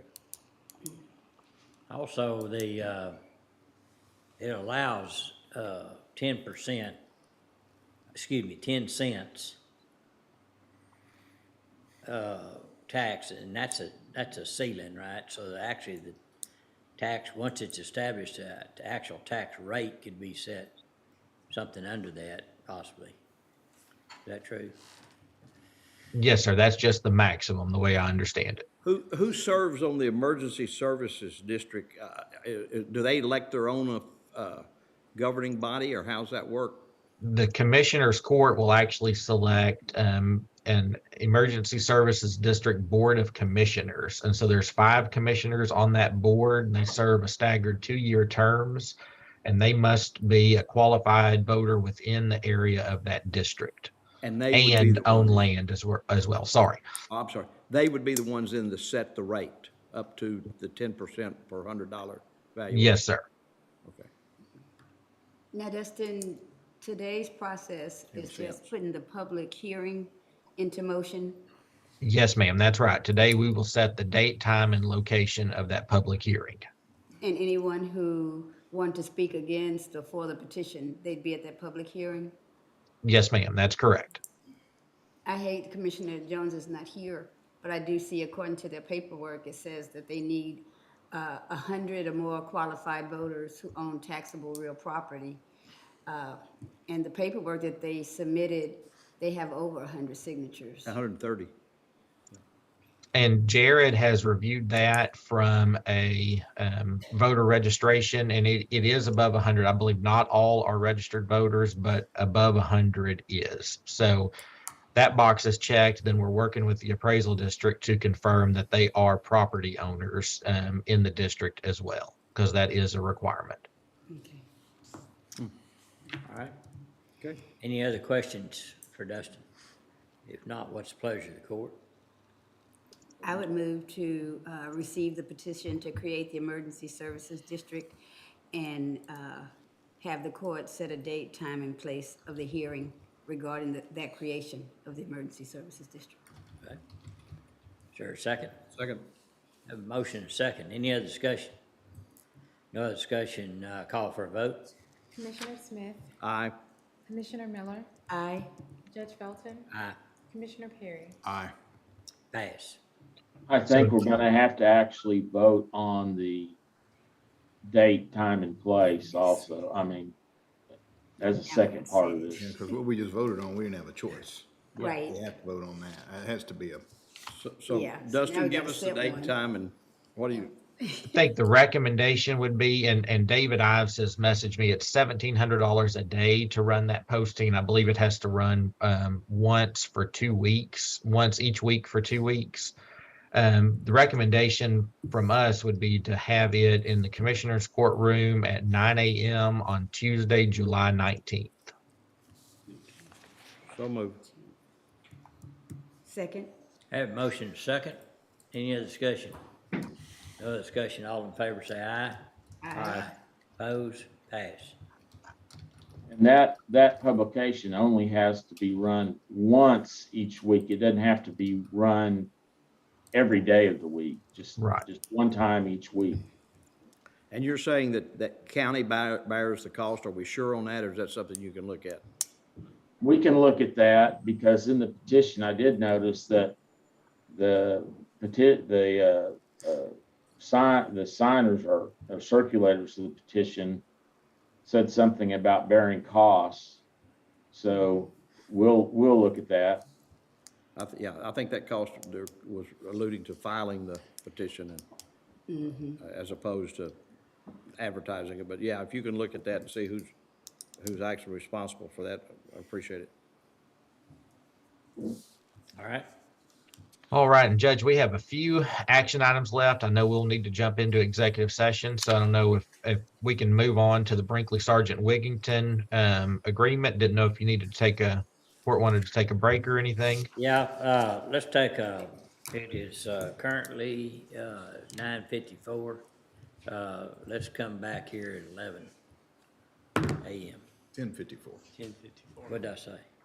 Give us an hour. 10:54. Come back in 5 minutes. You know, 5 work? Well, yeah, down from an hour, 5 over. All right. It's just been an hour. When are we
We recording?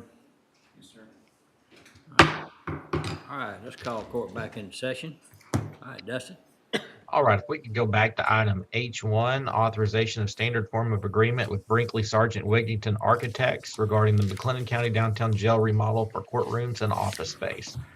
Mike, did you want to go back over this? Yes, it's an AIA contract, which we had to modify to fit a construction manager risk situation. We were able to do that.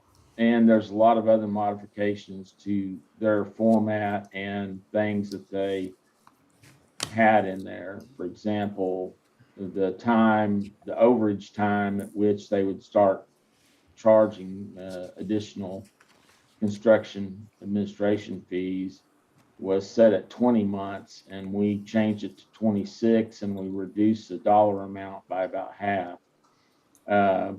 So there's a lot of good changes that were made. I know it looks a little bit funky because of the crossouts. That's a format matter that comes with the AIA document, and it's supposed to be in there to show you what was changed out of the agreement. Then we have the attachments for the consultants. I think we've all been through them. I know Zane had looked at them pretty closely and had comments. So at this time, I believe it's ready to be signed, approved and signed.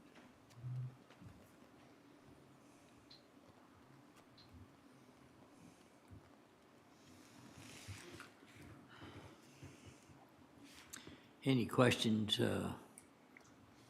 Y'all feel comfortable with the scope? In other words, everything that it covers.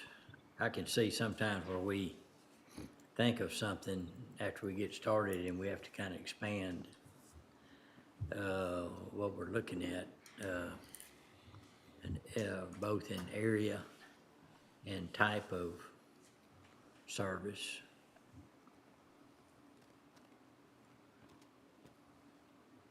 And if there's changes that come up, if the scope changes either to reduce the scope or to increase the scope, those are easily done by addendum.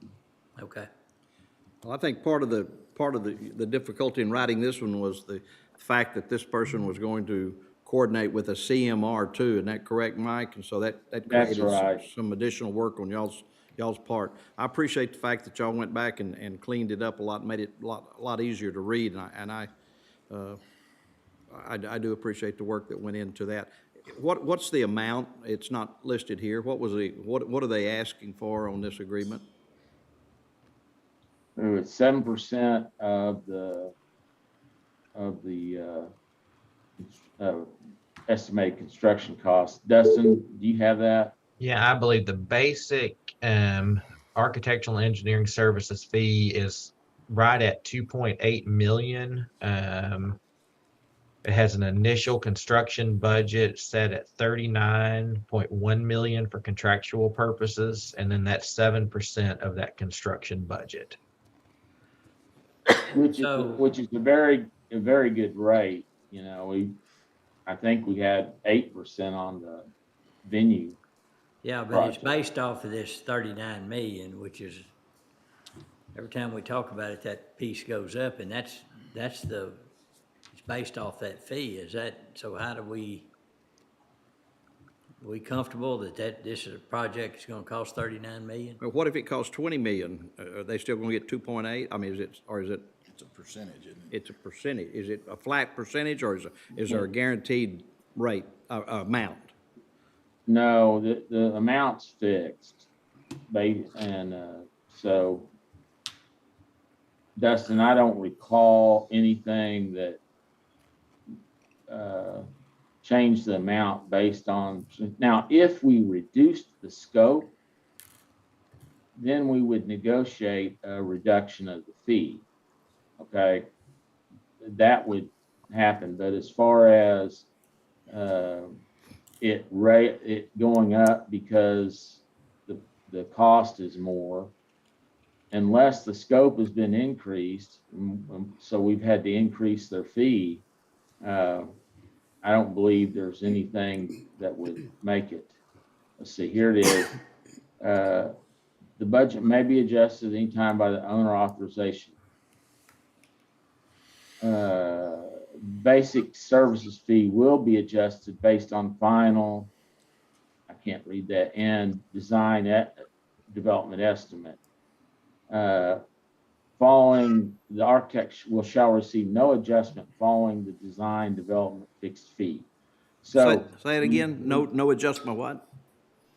Following the design development fixed fee. So when they get to the design development stage, which is the stage before you go to contract documents, that will set the construction budget in stone. So at that point, so it's a combination of both.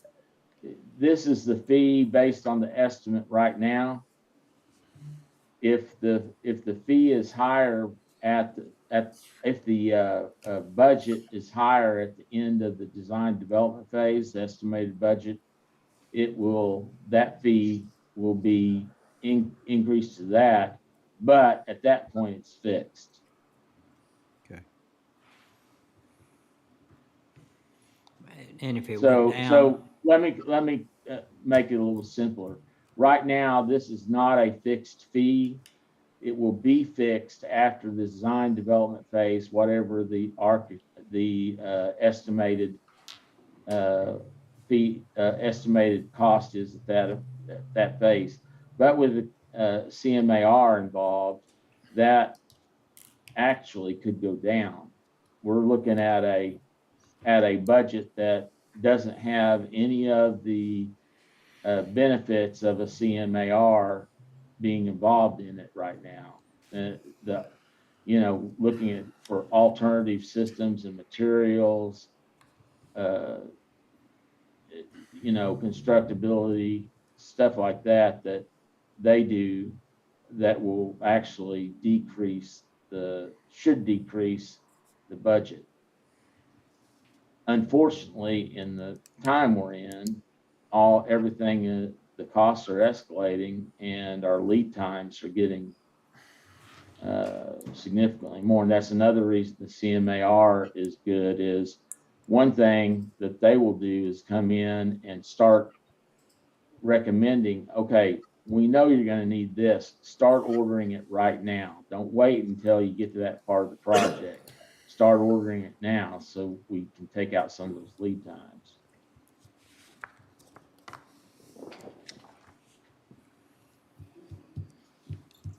And refresh my memory, Judge, from our ARPA money, we estimated we had about $10 million that we could spend. yes. Okay. Yep. Okay. So, let me be sure I understand this. So the design development estimate is created, but if you have a construction manager at risk and they're gonna come in and take this design and they're gonna put their cost into it, or they're gonna do their estimated cost, which could possibly lower the estimated total cost, the dollar amount that the Brinkley Sargent put in, then our rate with Brinkley Sargent would be reduced. Not our rate, but our total dollar amount, our cost would fluctuate with that. And then the CMAR fee would be a percentage based on actual cost. If they come in under budget, which we did on the base, then that fee cost is less, right?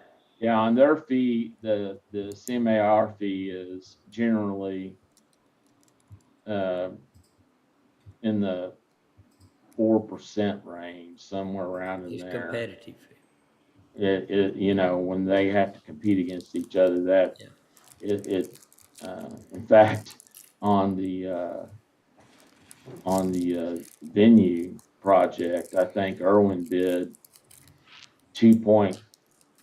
what was it, Dustin? It was either 2.3 or 2.7. Yeah. So Percent? percent. Okay, wow, okay.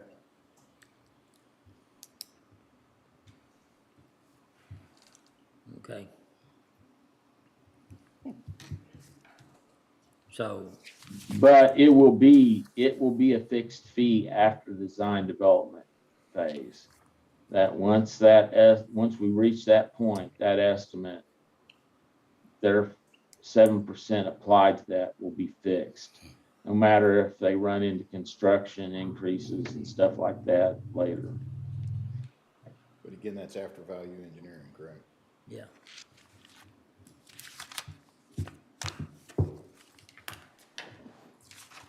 Any other questions? What's the pleasure of the court? Make a motion to approve. Second. We have a motion and a second. Any other discussion?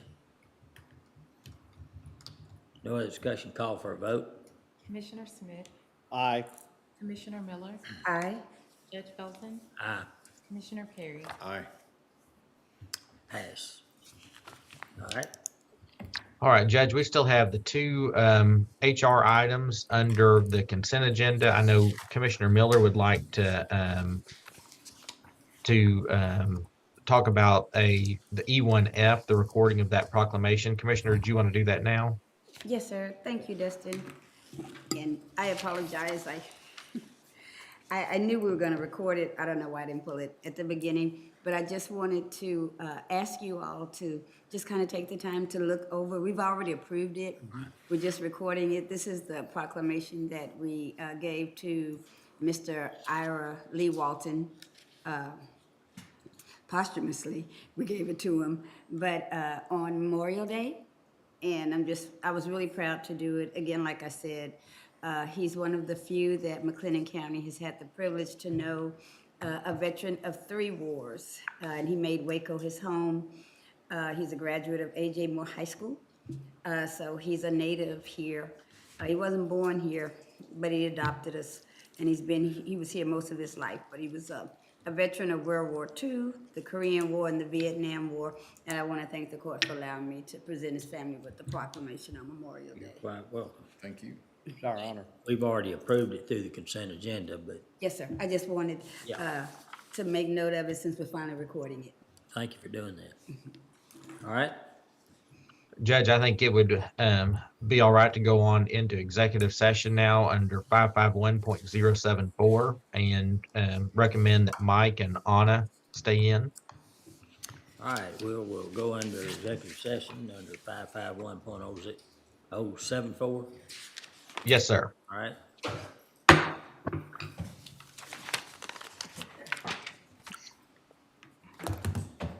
Recording stopped.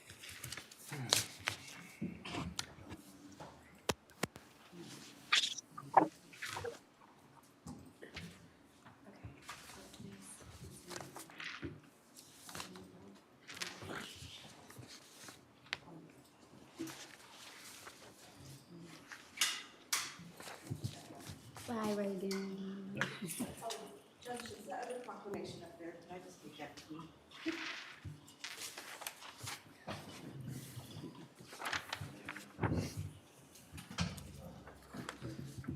I think Mercedes gets this, doesn't she? You hadn't signed yet, I don't. Oh.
Recording in progress.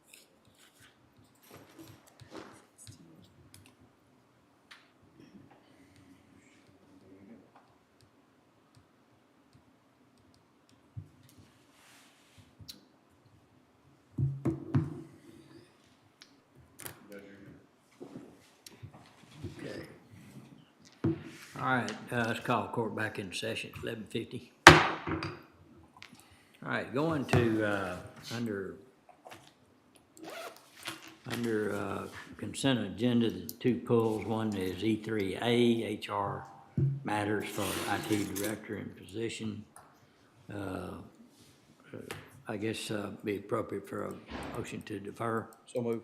Second? Have a motion deferred and a second. Any other discussion? No other discussion. All in favor say aye. Aye. Opposed? Pass. Under E3B is HR matter for district clerk's office. What's the pleasure of the court? Motion to defer. Second? Have a motion and a second. Any other discussion? No other discussion. All in favor say aye. Aye. Opposed? Pass. All right, is there anything else to come before court today? Justin? Judge, I know we did a lot of skipping around, so if Mercedes or Reagan wants to just double check, but I believe we hit all the action items. Thumbs up from over. All right. I think we're good. Okay, if there's not anything else to come before the court, we stand adjourned.